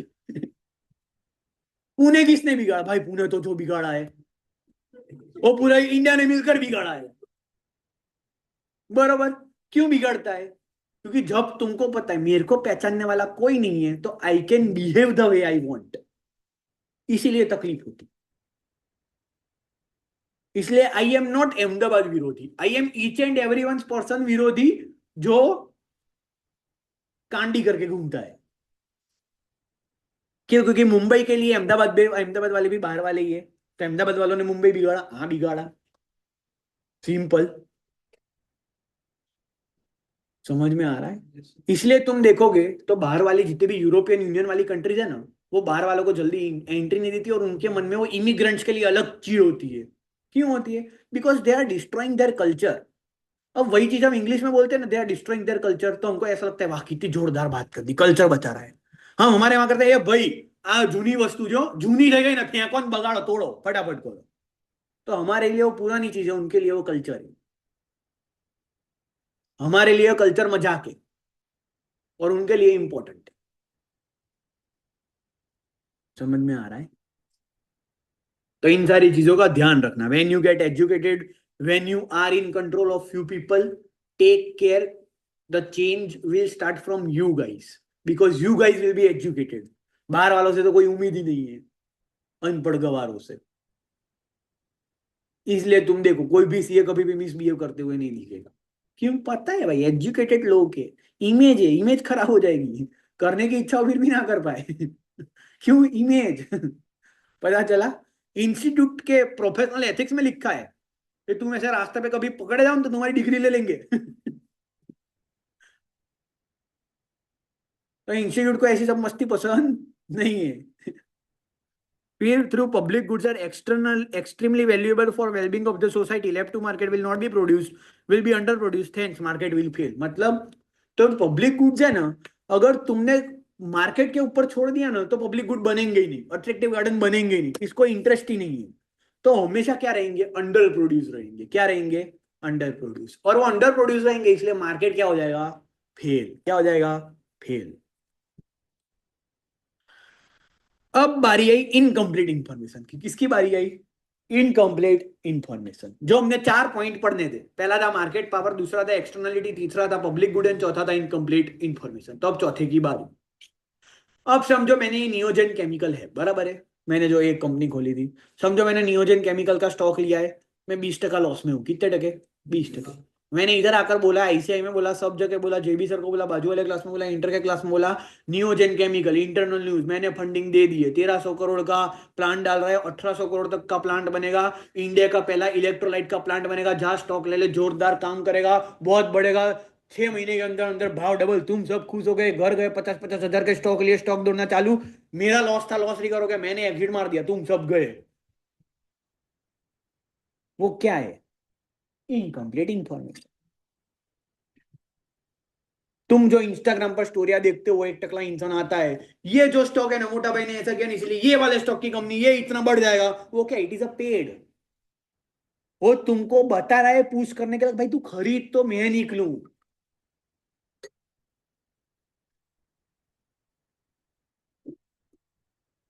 और मेरे को इतना पता चलता है, अभी क्या है, अभी तुम लोग इंटर में, फाउंडेशन में हो, इंटर में आ जाओगे, टच वुड, भगवान मेरी जबान को घी शक्कर कि तुम सब इंटर में आ जाओ, बरोबर है, तुम लोग इंटर में हो समझो, बराबर है।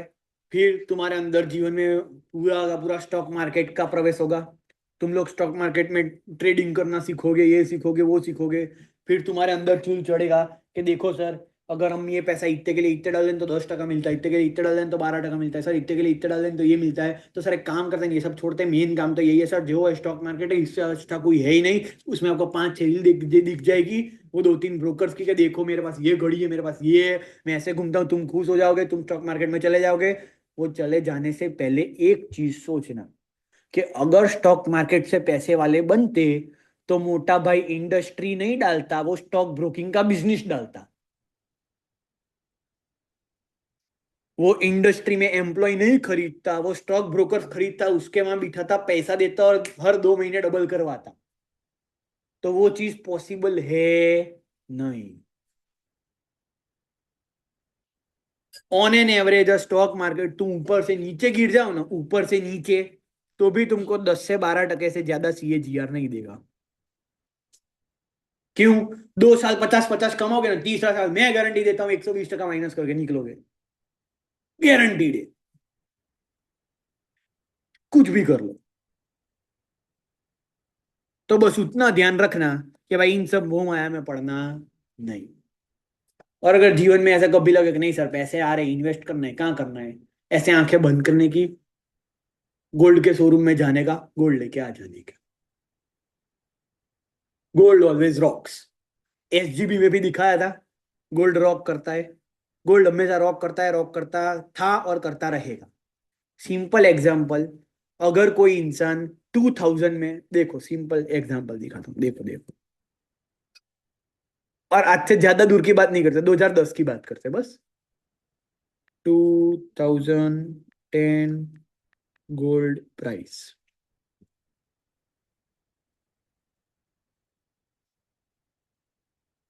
16,000 भाव था, कितना था, एनुअल एवरेज ले लेते 18,500, कितना था, कितना था, 18,500 एक तोले का भाव, बराबर। आज कितना है, 150, कितना है, 1,50,000, रिटर्न गिन लो।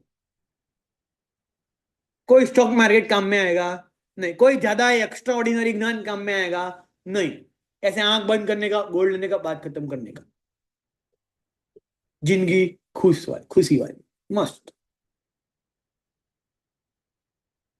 सिंपल लॉजिक, कुछ और नहीं। इससे डेंजर लॉजिक चाहिए तो समझो कि अगर तुमने उस टाइम पे ये जो 10 ग्राम है, बराबर है, समझो कितना, आधा किलो सोना लिया होता, कितना किलो सोना, आधा किलो। एग्जाम्पल देखो मैं क्या समझाना चाह रहा हूं, 18,500 इंटू 500 कितने का आता, 1 करोड़ भी पूरा थता नहीं। तब के टाइम की 2010 का कोई एक करोड़ का फ्लैट ले लो, बरोबर है, और वो 2010 का ही कोई 1 करोड़ रुपए एक स्टॉक में डाल दो, बरोबर है, कोई भी एक अच्छा स्टॉक ले लो, अच्छा वाला, फिर ऐसा नहीं जुगाड़ वाला कि ये देखो सर ये छोटी कंपनी है इसमें ये होगा, स्टोरी वाला नहीं, एक्चुअल नॉलेज वाले बात, बराबर है। वही चीज अगर आज आप देखो तो आप उस टाइम के 1 करोड़, 1 करोड़ भी नहीं, 92 लैक्स, बराबर है, 92 लैक्स एज ऑन डेट कितना होता है सर?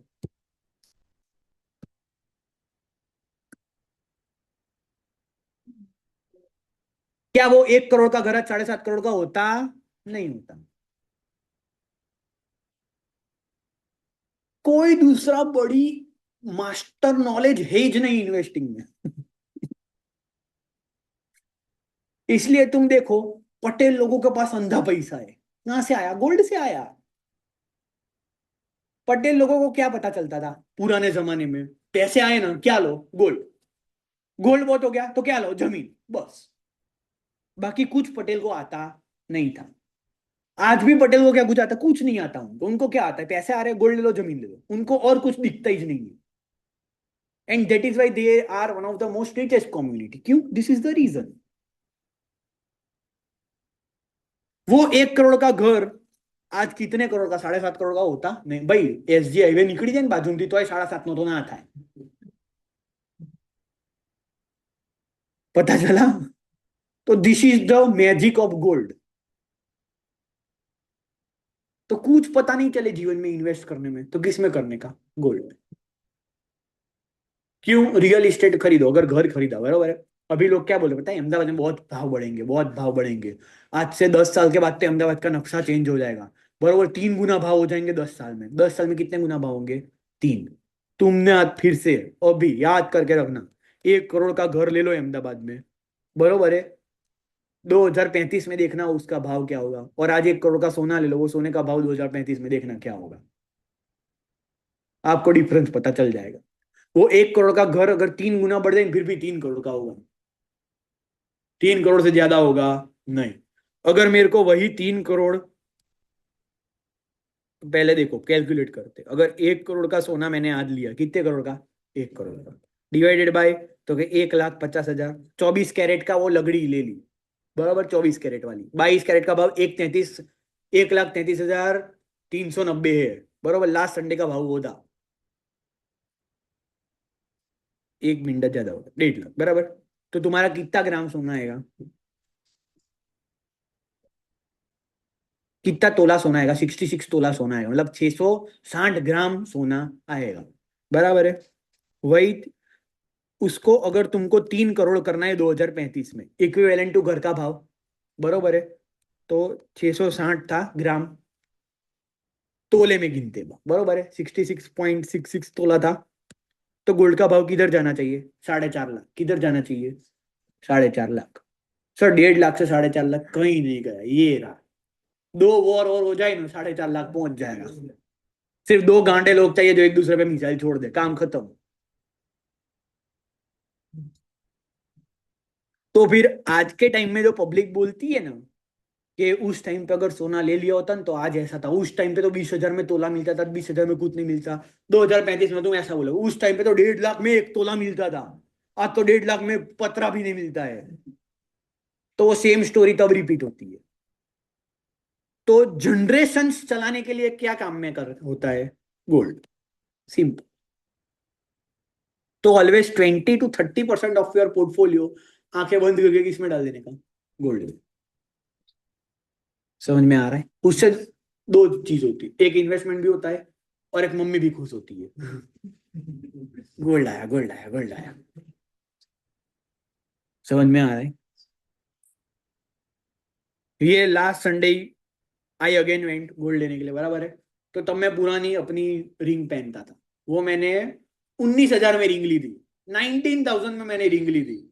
मैंने उसके एक्सचेंज में मेरे को मिला 89,000। कब ली थी? 11th में था तब वो रिंग ली थी मैंने, 19,500 की रिंग थी। 89,500 समथिंग के भाव में गई कुछ, और उसके बदले में मैंने 2 रिंग ली। क्यों? सिंपल लॉजिक, सिंपल, गोल्ड, बात खत्म। क्यों? क्योंकि क्या है, ऐसे कोई तुम घर लेते हो, रियल एस्टेट लेते हो, स्टॉक लेते हो, तो रोज भाव ऊपर नीचे दिखता है, तो तुम खुश होते हो, दुखी होते हो, खुश होते हो, दुखी होते हो। घर के बाजू से रोड निकला, खुश हो गए। कुछ गंदगी आ गई तो दुखी हो गए। गोल्ड दिखता नहीं है। घर पे ले लिया, एक कोने में पड़ा हुआ है। ध्यान कब जाएगा? 1 1.5 साल के बाद। तब पता चला इतना बड़ा महंगा, इतना महंगा हो गया। बाद में पता चलता है, क्योंकि रोज तुम्हारा ध्यान जाता नहीं है। समझ में आ रहा है आके ना? लास्ट ईयर जब गोल्ड बहुत बड़ा था ना, तब वी हैड न्यूज कि हाँ भाई इस साल गोल्ड बढ़ने वाला है। बराबर है। मैंने एवरीडे की एसआईपी कर रखी थी गोल्ड की, रोज खरीदने का। रोज 11:11:59 आईसीआईसीआई डायरेक्ट ये चीज का फैसिलिटी देता है कि you can take everyday SIP. मैंने रोज की एसआईपी रखी थी, रोज गोल्ड को एवरेज, रोज गोल्ड को एवरेज, रोज गोल्ड को average. I earn not less than around 45 to 48% in one that single year, मेरे कैपिटल पे। क्यों? गोल्ड एवरेज, सिंपल, कोई लॉजिक नहीं, कोई सेंस नहीं, कोई मार्केट नहीं खोला है। एक दिन सुबह आए, सेट कर दिया एल्गोरिदम, ओके कर दिया, रोज खरीदता रहे, जो होना है होते रहे। 1 साल के बाद 45% जल्द से करो, बाहर निकल जाओ, खत्म करो बात को। क्यों? Gold. Silver give me 67 68%। Stock, stock में मेरा पूरा पोर्टफोलियो खाली है, स्टॉक है ही नहीं।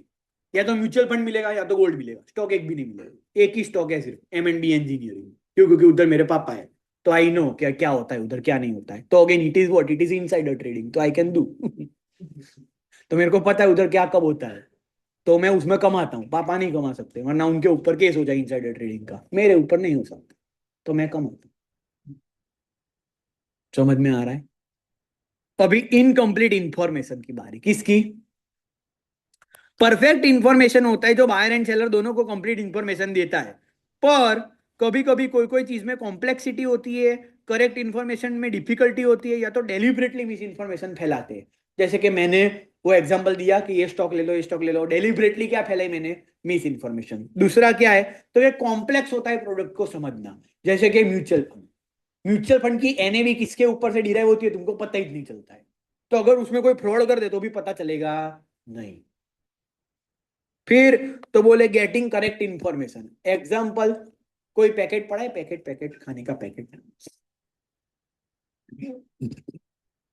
पैकेट के ऊपर तुम देखोगे केश्यू लिखा होगा, ये लिखा होगा, वो लिखा होगा। साल तुम पीछे इंग्रेडिएंट पढ़ते तो कुछ होता ही नहीं है।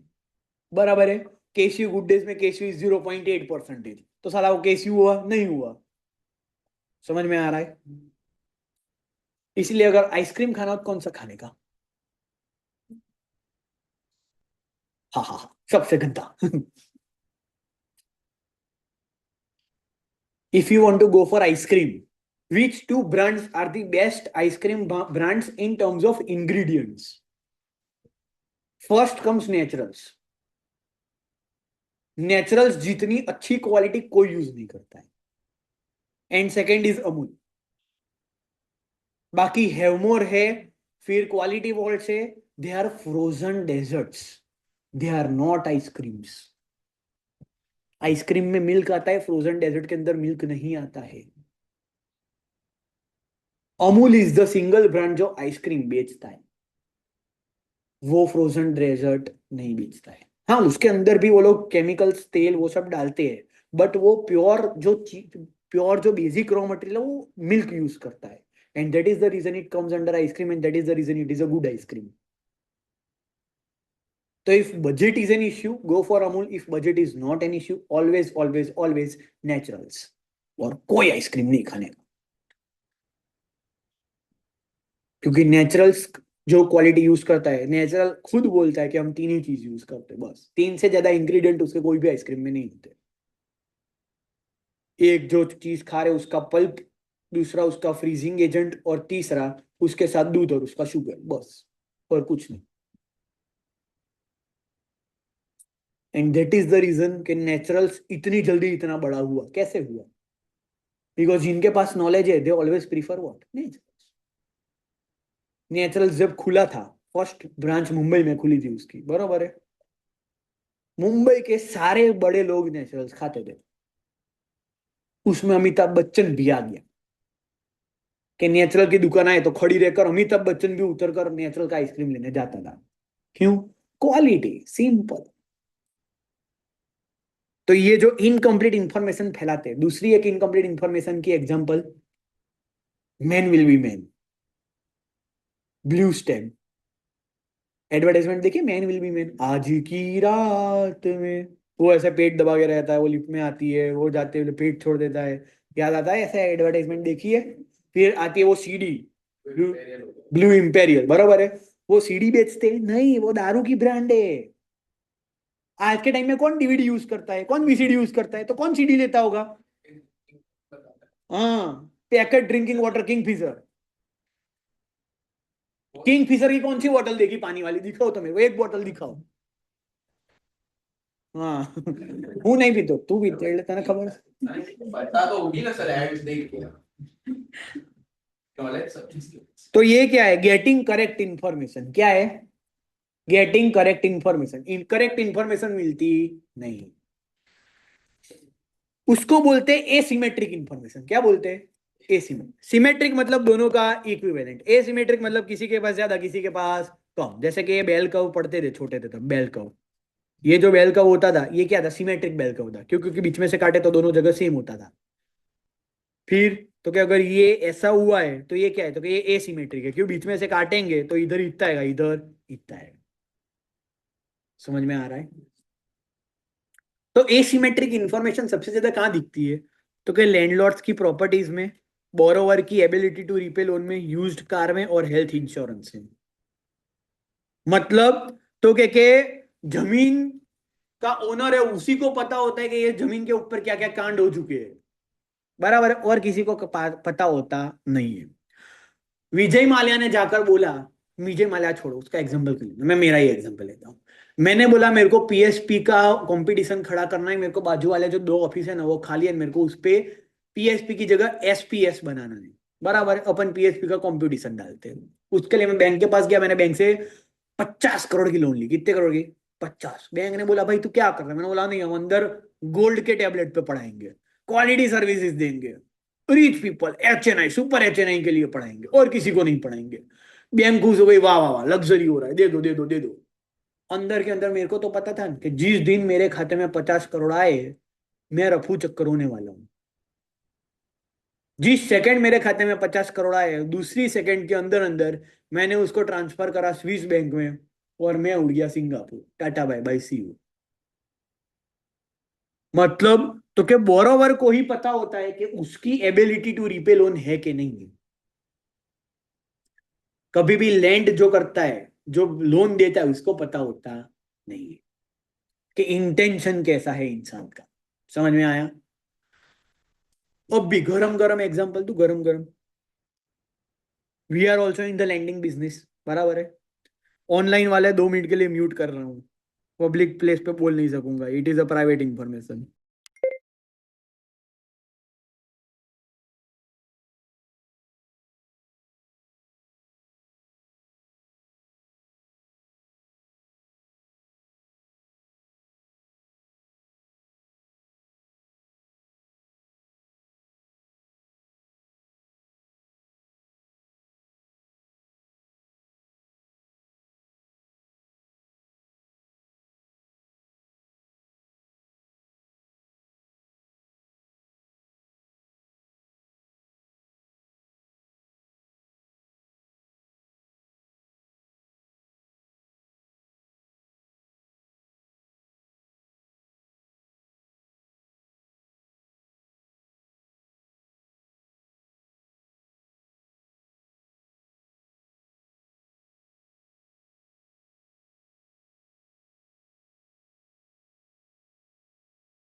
I am back guys. Ayush, yes sir. Why are you so मायूस? वो कभी रिप्लाई नहीं देता है. Ayush, Yes, sir. why are you so मायूस? मायूस नहीं हूँ सर. तो तू कौन है? आयुष शर्मा. Okay, noted.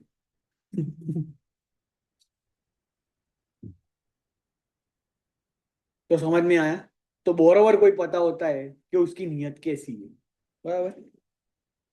अभी दो इंपॉर्टेंट एग्जाम्पल, इसके ऊपर भी बहुत लंबी लंबी स्टोरी है, और ये स्टोरी मैंने नहीं करी, इंस्टीट्यूट ने करी है. देखो, ब्लैक एंड व्हाइट, कुछ ग्राफ नहीं, कुछ नहीं, सिर्फ लिखा ही है.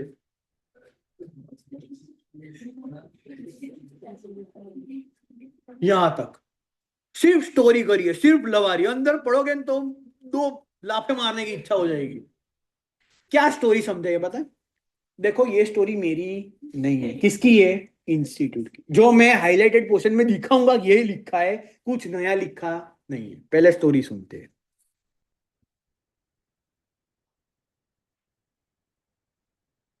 देखो, पहला इन लोगों ने बोला इंश्योरेंस. क्या बोला? इंश्योरेंस. इंश्योरेंस में क्या बोला? कि बोले कि समझो कोई फूकता है. क्या करता है?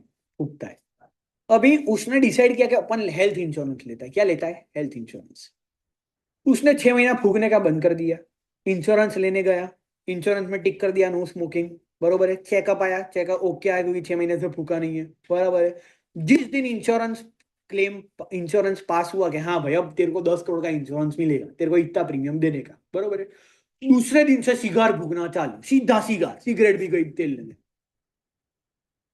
बोले 24 घंटे की थी तो क्या 50 सिगार. क्यों? 6 महीने से भूखा नहीं है ना, अलग तलब है. हर आधे घंटे की एक सिगार. बराबर. सिगार आती है 25,000 की. भाई ने जो फूका जो फूका जो फूका, 3 महीने में तो फैसला गया. बराबर है. अब वो गया तो 10 करोड़ किसको देने पड़े? इंश्योरेंस कंपनी को. अभी ये जो एग्जांपल हुआ ये फेमस हो गया. हाँ, सारे फूकने वाले को पता चला भाई ये तो अच्छी स्कीम है, जिंदगी भर कमाएंगे फिर भी 10 करोड़ तो कमा नहीं पाएंगे. सबने फूकना बंद कर दिया 6 महीने के लिए. सबने इंश्योरेंस पॉलिसी ली. डॉक्टर का चेकअप हुआ. सबने थोड़ा थोड़ा डॉक्टर को भी खिला दिया भाई नो स्मोकिंग में ओके कर दे, ओके कर दे, ओके कर दे. उसने ओके कर दिया. डॉक्टर भी खुश. बराबर है. वो भी खुश. बरोबर. सबने इंश्योरेंस ले लिया, सबने फूकना चालू किया, सब टपकने शुरू हुए 6 महीने के बाद. बरोबर है. घाटा किसका? इंश्योरेंस कंपनी का. अब इंश्योरेंस कंपनी एक बार देखेगी, 2 बार देखेगी, 3 बार देखेगी, 4 बार देखेगी, 5 बार देखेगी. फिर क्या करेगी? प्रीमियम बढ़ा देगी. कि साला तुम लोग है ना ऐसा करते हो ना, चीटिंग करते हो ना, अब लो प्रीमियम ज्यादा लो. अब क्या लो? प्रीमियम ज्यादा लो. तो फिर साला जो नहीं फूकता है उसको भी प्रीमियम क्या देना पड़ेगा? ज्यादा. क्यों? क्योंकि on an average death ratio बढ़ गया. डेथ रेशियो बढ़ गया तो प्रीमियम बढ़ गया. प्लस और क्या करेगी? तो क्या इंश्योरेंस कंपनी ऐसा ही डिसाइड करे 25 से 35 वाले को इंश्योरेंस देने का ही नहीं, साले झूठे लोग हैं. तो साला जो 25 से 35 में जो सही बोलता है उसको कभी इंश्योरेंस मिलेगा ही नहीं. हाँ क्या ना? हाँ. तो एक तो इंश्योरेंस कंपनी को घाटा हुआ.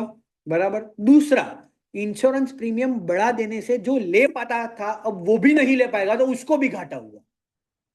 क्या अब उसके लाइफ में भी सेफ्टी मिलेगी? उसको नहीं. भले वो सीधा साधा मेरे जैसा इंसान है जो सिर्फ चकना खाता है और कुछ नहीं खाता है. बराबर है. एक एग्जांपल इन लोगों ने ऐसा दिया है इंश्योरेंस का. क्यों? इनकम्प्लीट इंफॉर्मेशन हुआ. फूकता है वो तो उसके पास इंफॉर्मेशन है, सामने वाले के पास तो है नहीं. बराबर. दूसरा एग्जांपल दिया इसने सेकंड हैंड कार का.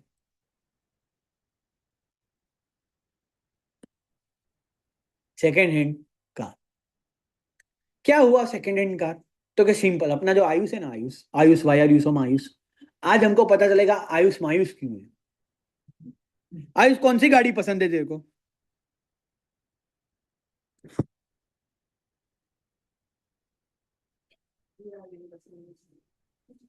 आयुष हाँ. कौन सी गाड़ी पसंद है? सर जो है वो पसंद है. हाँ. जो है वो पसंद है. हाँ, पर ऐसे ड्रीम कार तो होगी ना, कोई कोई तो सीडेन कार होगी ना कि सर ऐसी लंबी गाड़ी लेनी है. लिमोजिन पसंद है? लिमोजिन. ना. हाँ पसंद है, चलो डन. अब गया है। नहीं सर, नहीं हाँ हाँ बोल पसंद। दिया मैं भाई हम सबको हाँ मैंने सुनाई दिया हाँ ऑलरेडी, बोला। अब कुछ नहीं हो सकता। अब आयुष को कौन सी गाड़ी पसंद है?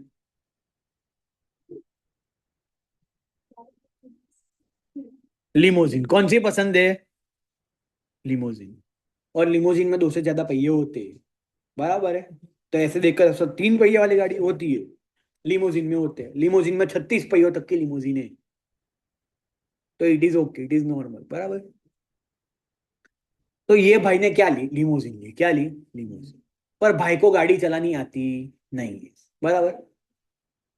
फैमिली वालों ने बोला कि भाई प्लीज देख ड्राइवर रख ले, ऐसा मत कर। तो इसने बोला साला इतना करोड़ों का खर्चा किया कि इसको ड्राइवर को चलाने दो, इसलिए चलाऊंगा तो कौन? मैं ही। बरोबर। जितनी बार गाड़ी रिवर्स में ले उतनी बार पीछे टकराए। क्यों? क्योंकि 4 पहिए पीछे जाने का, दिखे नहीं क्या है पीछे, ठोकने का हर बार, बराबर है। धीरे धीरे धीरे धीरे धीरे ये जो लिमोजिन ऐसी थी वो ठुक ठुका के ऐसी हो गई, पीछे का गया पूरा का पूरा, देखी तो कहीं जती रही। उतनी ठोकी गाड़ी को, क्या? गाड़ी को उतनी ठोकी, बराबर है। अब भाई ने डिसाइड किया कि अब नहीं, अब मेरे जीवन में, अब उसको सेल्फ रियलाइजेशन हुआ 3-4 साल के बाद, इतना ठोकने के बाद, पूरी डेकी चली जाने के बाद, कि मेरे को सीडन गाड़ी फाती नहीं है। तो मैं क्या लेगा? G wagon. क्या लेगा?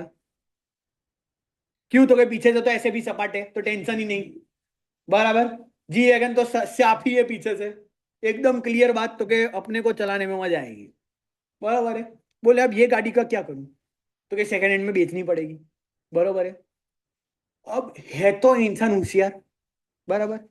पार्टी ने क्या किया? एक स्विफ्ट ली। क्या ली? Swift Dzire. क्या ली?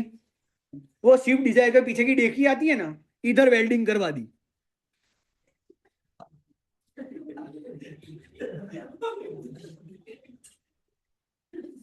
और ऊपर कलर कोटिंग ठुकवा दिया। तो किसी को पता चलेगा नहीं कि डेकी स्विफ्ट की है कि लिमोजिन की है, बराबर है। फिर भाई ये गाड़ी बेचने गया, फिर भाई ये गाड़ी बेचने गया। अब लिमोजिन लेने का शौक किसको था? डिम्पल को।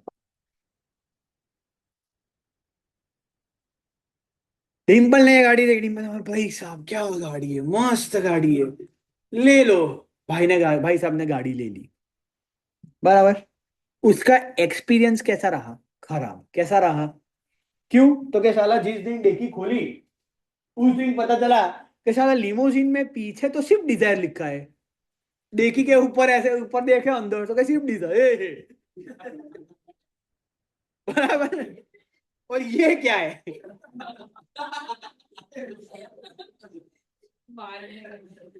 कौन रखता है ये मारने के लिए? अरे क्रिकेट के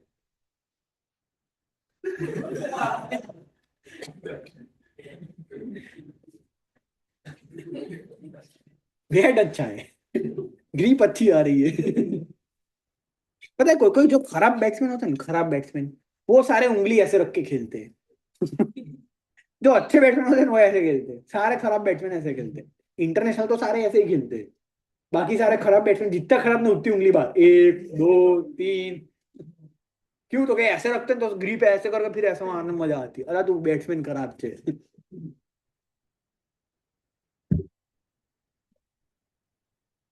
तो भाई डिंपल को क्या हुआ? एक्सपीरियंस क्या हुआ? खराब हुआ। लिमोजिन बोलकर क्या मिली? स्विफ्ट। क्या मिली? स्विफ्ट, बराबर है। अब डिंपल का दोस्त कौन? तेरा दोस्त कौन? शिवम। शिवम को गाड़ी लेनी थी, बरोबर है। अब शिवम को कौन सी लेनी थी? क्योंकि उसको भी ऐसी लिमोजिन लेनी थी, बरोबर है। तो क्या डिंपल उसको लेने देके बोलेगा नहीं है भाई, देख कुछ देखे ना देखे डेकी खोल के देखना के पीछे सिर्फ डिजायर लिखा है कि नहीं लिखा है, वो भी भुगते। पर ऐसा रियल लाइफ में सही दोस्त करते नहीं है, बराबर है। क्योंकि जब करोड़ों की बात आती है तो नहीं करते, ऐसे 5-10 लाख की गाड़ी हो तो ठीक है, बराबर है। तो डिंपल उसको लेने देगा नहीं। फिर क्या होगा? शिवम को पता चला कि साली सेकेंड हैंड गाड़ी है ना खराब आती है, बराबर है। तो जिसको सेकेंड हैंड गाड़ी लेनी है क्या फिर भी वो गाड़ी लेगा? नहीं लेगा। क्यों? क्योंकि मार्केट में क्या न्यूज फैली हुई कि सेकेंड हैंड गाड़ी कैसी आती है? खराब। कैसी आती है? खराब। तो जिसको सही में अच्छी गाड़ी बेच, अब समझो कि आयुष को ये वाली गाड़ी बेचनी है, जी वैगन, इसको तो चलानी आती थी, बराबर है। अब भाई को लगा कि नहीं, जी वैगन छोटी पड़ती है और ऐसे भी डब्बे जैसी है, रिक्शा जैसी गाड़ी है, बराबर। अंदर बैठे हो कभी जी वैगन के? नहीं बैठे? भाई साहब अल्टो जैसी फीलिंग है उसे, माँ कसम अल्टो जैसी फीलिंग देती है वो। बूट स्पेस ही नहीं है, सही में नहीं है। अब बाहर से ऐसा लगता है भाई जी वैगन में बूट स्पेस नहीं है। सत्यम वाग से पॉग अथड़ा से सीट ने, तो भाई का प्यार अथड़ाया, बराबर। भाई ने बोला, जी वैगन गंदी, जी वैगन गंदी। इसने बोला अपन रेंज रोवर लेगा। क्या लेगा? Range rover. वो दो फांटे वाली आती है, इधर से दो फांटे पड़ते हैं। हो गई रेंज रोवर तैयार है, बराबर है, परफेक्ट। 8 की नजर है मेरे में। देखो बाकी कोई सोच सकता है कि लिमोजिन के पीछे शिफ्ट लगाए, कोई नहीं सोच सकता। It requires lot of thinking ऐसा एग्जाम्पल बनाने के लिए। इतना गंदा एग्जाम्पल बनाना कितना हार्ड होता है पता है? भाई ने रेंज रोवर ले ली, बरोबर है। अब ये गाड़ी तो सही में इसने संभाल के रखी है, बरोबर है। पर फिर भी क्या, अब ये गया डिम्पल के पास, ए डिम्पल, ए डिम्पल गाड़ी ले लेन। डिम्पल क्या बोलेगा? अबे, फिर वो ऐसे ऐसे शब्द बोलेगा जो आयुष सुन के मायूस हो जाएगा, बरोबर है। क्या फिर आयुष को भी दुख हुआ कि साली मेरी जो सही में अच्छी गाड़ी है वो बिक नहीं रही है? तो फिर आयुष क्या करेगा? तो क्या वो गाड़ी फैमिली में किसी को दे देगा? क्यों? क्योंकि फैमिली वालों को तो पता होगी हाँ भाई ये इसने अच्छी रखी है, फ्रेंड्स एंड फैमिली में गाड़ी बेच देगा। इससे धीरे धीरे धीरे धीरे धीरे धीरे धीरे धीरे ये चीज से क्या होगा? तो कि सेकेंड हैंड मार्केट में सारी की सारी कैसी गाड़ी आएगी? खराब गाड़ी आएगी। और सारी की सारी अच्छी सेकेंड हैंड गाड़ियां है ना, फ्रेंड्स एंड फैमिली में बिक जाने लगेगी। तो पूरे मार्केट के अंदर सिर्फ और सिर्फ कौन सी गाड़ीज होगी? लेमन कार होगी। कौन सी कार होगी? Lemon car. कौन सी होगी? लेमन। क्यों? लेमन कैसा होता है? खट्टा होता है। तो ये गाड़ी लेने के बाद डिंपल को खट्टा एक्सपीरियंस हुआ, हाँ क्या ना? तो इसको बोलते हैं लेमन इफेक्ट। क्या बोलते हैं? Lemon effect. खट्टा इफेक्ट मिला। कैसा मिला? खट्टा। और ये मैं नहीं बोल रहा हूं, ये कौन बोल रहा है? इंस्टीट्यूट इकोनॉमिक्स, बराबर। अब देखो, अब पढ़ते हैं, अब पता चलेगा पूरी story. There is situation in one party to transaction knows material fact than the other party does not, this phenomenon is important for market failure. मायूस को पता है कि पीछे स्विफ्ट है, आगे लिमोजिन है, डिंपल को पता नहीं है। एडवर्स सिलेक्शन, उसमें क्या होगा देखो, तो के by not revealing the actual state of health an applicant is leading the insurance company to make decisions and cover costs that is adverse to the insurance company's management. Due to heavy insurance claim, the premium of insurance rises so that the healthy people being aware of the low risk choose not to be insured. This further increases the proportion of unhealthy people and uninsured, thus raising the prices of insurance upwards. The process continues until most of the people who want to buy insurance are unhealthy. तो क्या जो unhealthy है थोड़ा, उसको भी insurance लेना है, वो ले पाएगा? नहीं, वो नहीं ले पाएगा, वो और अनहेल्दी होगा, उसका और प्रीमियम बढ़ेगा, और प्रीमियम बढ़ेगा, पूरा चेन इफेक्ट बढ़ने लगेगा। उससे क्या होगा? In extreme cases insurance company stop selling the insurance. तो क्या हो जाएगा? Missing market. 25 से 35 वालों को बेचो ही मत साले, झूठे लोग हैं। तो क्या हो गया? मिसिंग मार्केट हो गया पूरा का पूरा। फिर तो if the seller wish to do business profitably to identify the risk which in turn would increase the insurance premium, अगर उनको धंधा करना ही और प्रॉफिटेबल करना है तो इंश्योरेंस प्रीमियम बहुत बड़ा देना पड़ेगा। लेमन प्रॉब्लम की बात करी है, किसने बनाई थी? तो क्या जॉर्ज एकरलॉफ। किसने बनाई थी? जॉर्ज एकरलॉफ। उसने क्या बोला था कि the car on sale is lemon, the buyers will be based on the average quality of the used car, the price offered for any car is likely to be less, seller of a good quality of car will not be inclined to place the car for sale, it will sold only to the relatives or friends, the good quality car would disappear from the market and the market become flooded with lemons and eventually market may offer nothing but lemons. जो हमने देखा वो कि फिर market में एक time ऐसा होगा कि सारी सारी कैसी गाड़ियां बच जाएगी? लेमन वाली, खट्टी। समझ में आया? Asymmetric information leads to elimination of high quality goods from the market. जितने भी हाई क्वालिटी गुड है मार्केट में वो सारे के सारे क्या हो जाएंगे, एलिमिनेट हो जाएंगे। दूसरा है moral hazard, when there is an externality. अब देखो मोरल हैजर्ड क्या है वो समझते हैं, यहां तक करेंगे फिर ब्रेक ले लेंगे, बरोबर है। क्यों? क्योंकि फिर मार्केट फेलियर खत्म हो जाएगा, ब्रेक के बाद गवर्नमेंट इंटरवेंशन चालू करेंगे। It is about the opportunism characterized by informed person taking advantage of the law less informed person। मतलब तो कि अगर दो इंसान है, किसी के पास ज्यादा इंफॉर्मेशन है, किसी के पास कम इंफॉर्मेशन है, तो जो कम इंफॉर्मेशन वाला इंसान होगा उसका हमेशा कटेगा। सिंपल, समझ में आ रहा है? मतलब तो कि अगर एक लड़का और एक लड़की है, लड़का बोलता है मेरी वाली अलग है, पर मेरी वाली को पता है कि वो अलग नहीं है, तो जिसको ऐसा लगता है कि मेरी वाली अलग है उसका कटेगा। क्यों? क्योंकि एसिमेट्री ऑफ इंफॉर्मेशन। लड़की को ज्यादा इंफॉर्मेशन है कि मैं अलग नहीं हूं, लड़के को ऐसा है कि ये अलग है, तो इंफॉर्मेशन अलग, तो मार्केट फेल। समझ में आया? और सेम एग्जांपल गोज वाइज वर्सा आल्सो। तो जेंडर बायस बनने का नहीं, गंदगी दोनों बाजू है। One party to an agreement knows that he need not bear the consequences of the bad behavior। अब देखो ये क्या है, तो क्या जब मेरे को पता है कि मैं अगर खराब बिहेव करूंगा तो उससे मेरे को कुछ भरपाई देनी पड़ेगी, नहीं तो मैं खराब ही बिहेव करूंगा। एग्जाम्पल, रिवर फ्रंट वाले वो लोग, उनको पता है कि हमारे बिहेवियर से हम पर कुछ भी तकलीफ आने वाली नहीं है, तो वो हमेशा क्या करेंगे, उनको पता है कि they did not need to bear the consequences of their behaviour, तो वो अपना बिहेवियर कैसा रखेंगे, खराब ही रखेंगे। फिर तो कि when someone is protected by full cost of harmful impact they tend to act irresponsibly making the harmful consequences more likely। कि जब उसको पता है कि साला मेरा कोई बाल भी आका नहीं कर सकता, तो वो क्या करेगा, तो क्या वो मार्केट फेल ही करेगा और कुछ नहीं करेगा। समझ में आ रहा है आके ना?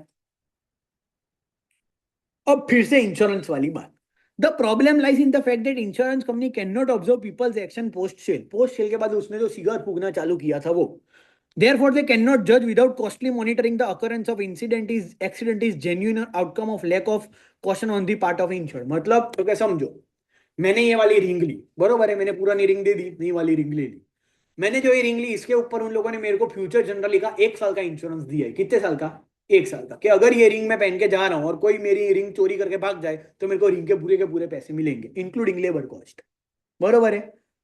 तो क्या होगा, तो क्या मेरे को पता है कि ये रिंग तो मस्त 60-70 हजार की रिंग है, अपन एक काम करते हैं, डिम्पल इधर आ, मैं नीचे उतरूंगा, मैं ऐसे चलते चलते जाऊंगा, ऐसे रिंग गलती से हाथ में लूंगा, तू मुंह पे बांध के ना रिंग लेकर भाग जाना, बराबर है। मैं बोलूंगा इंश्योरेंस के पैसे आएंगे, 60-70 हजार रुपए आएंगे, 10 हजार तेरे को दूंगा, तू खुश, मेरे पैसे वापस, मैं खुश, रिंग तो मेरे पास ही रही है जल्द से। Simple plan. अगर ये प्लान को सक्सेसफुल नहीं देना है तो इंश्योरेंस कंपनी को इन्वेस्टिगेशन करवाना पड़ेगा, ये क्लास में आना पड़ेगा, रिकॉर्डिंग सुननी पड़ेगी, फिर पता चलेगा साला कांड क्या हुआ है। समझ में आया? तो क्या हुआ, तो क्या पोस्ट सेल एक्सीडेंट जेन्युइन है कि लैक ऑफ कॉशन है वो पता चलेगा नहीं।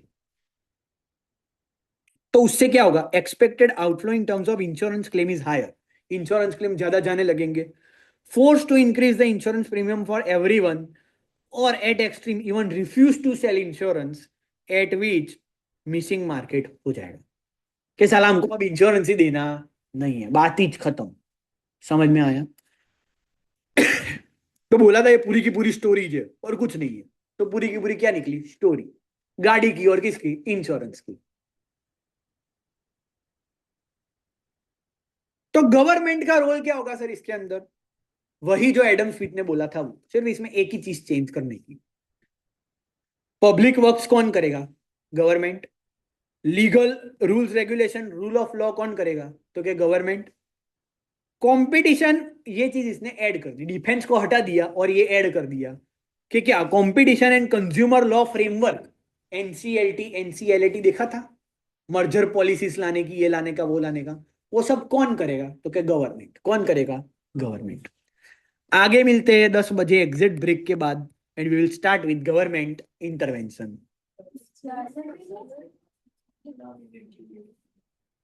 दूसरा लेक्चर कितने बजे चालू होने वाला है?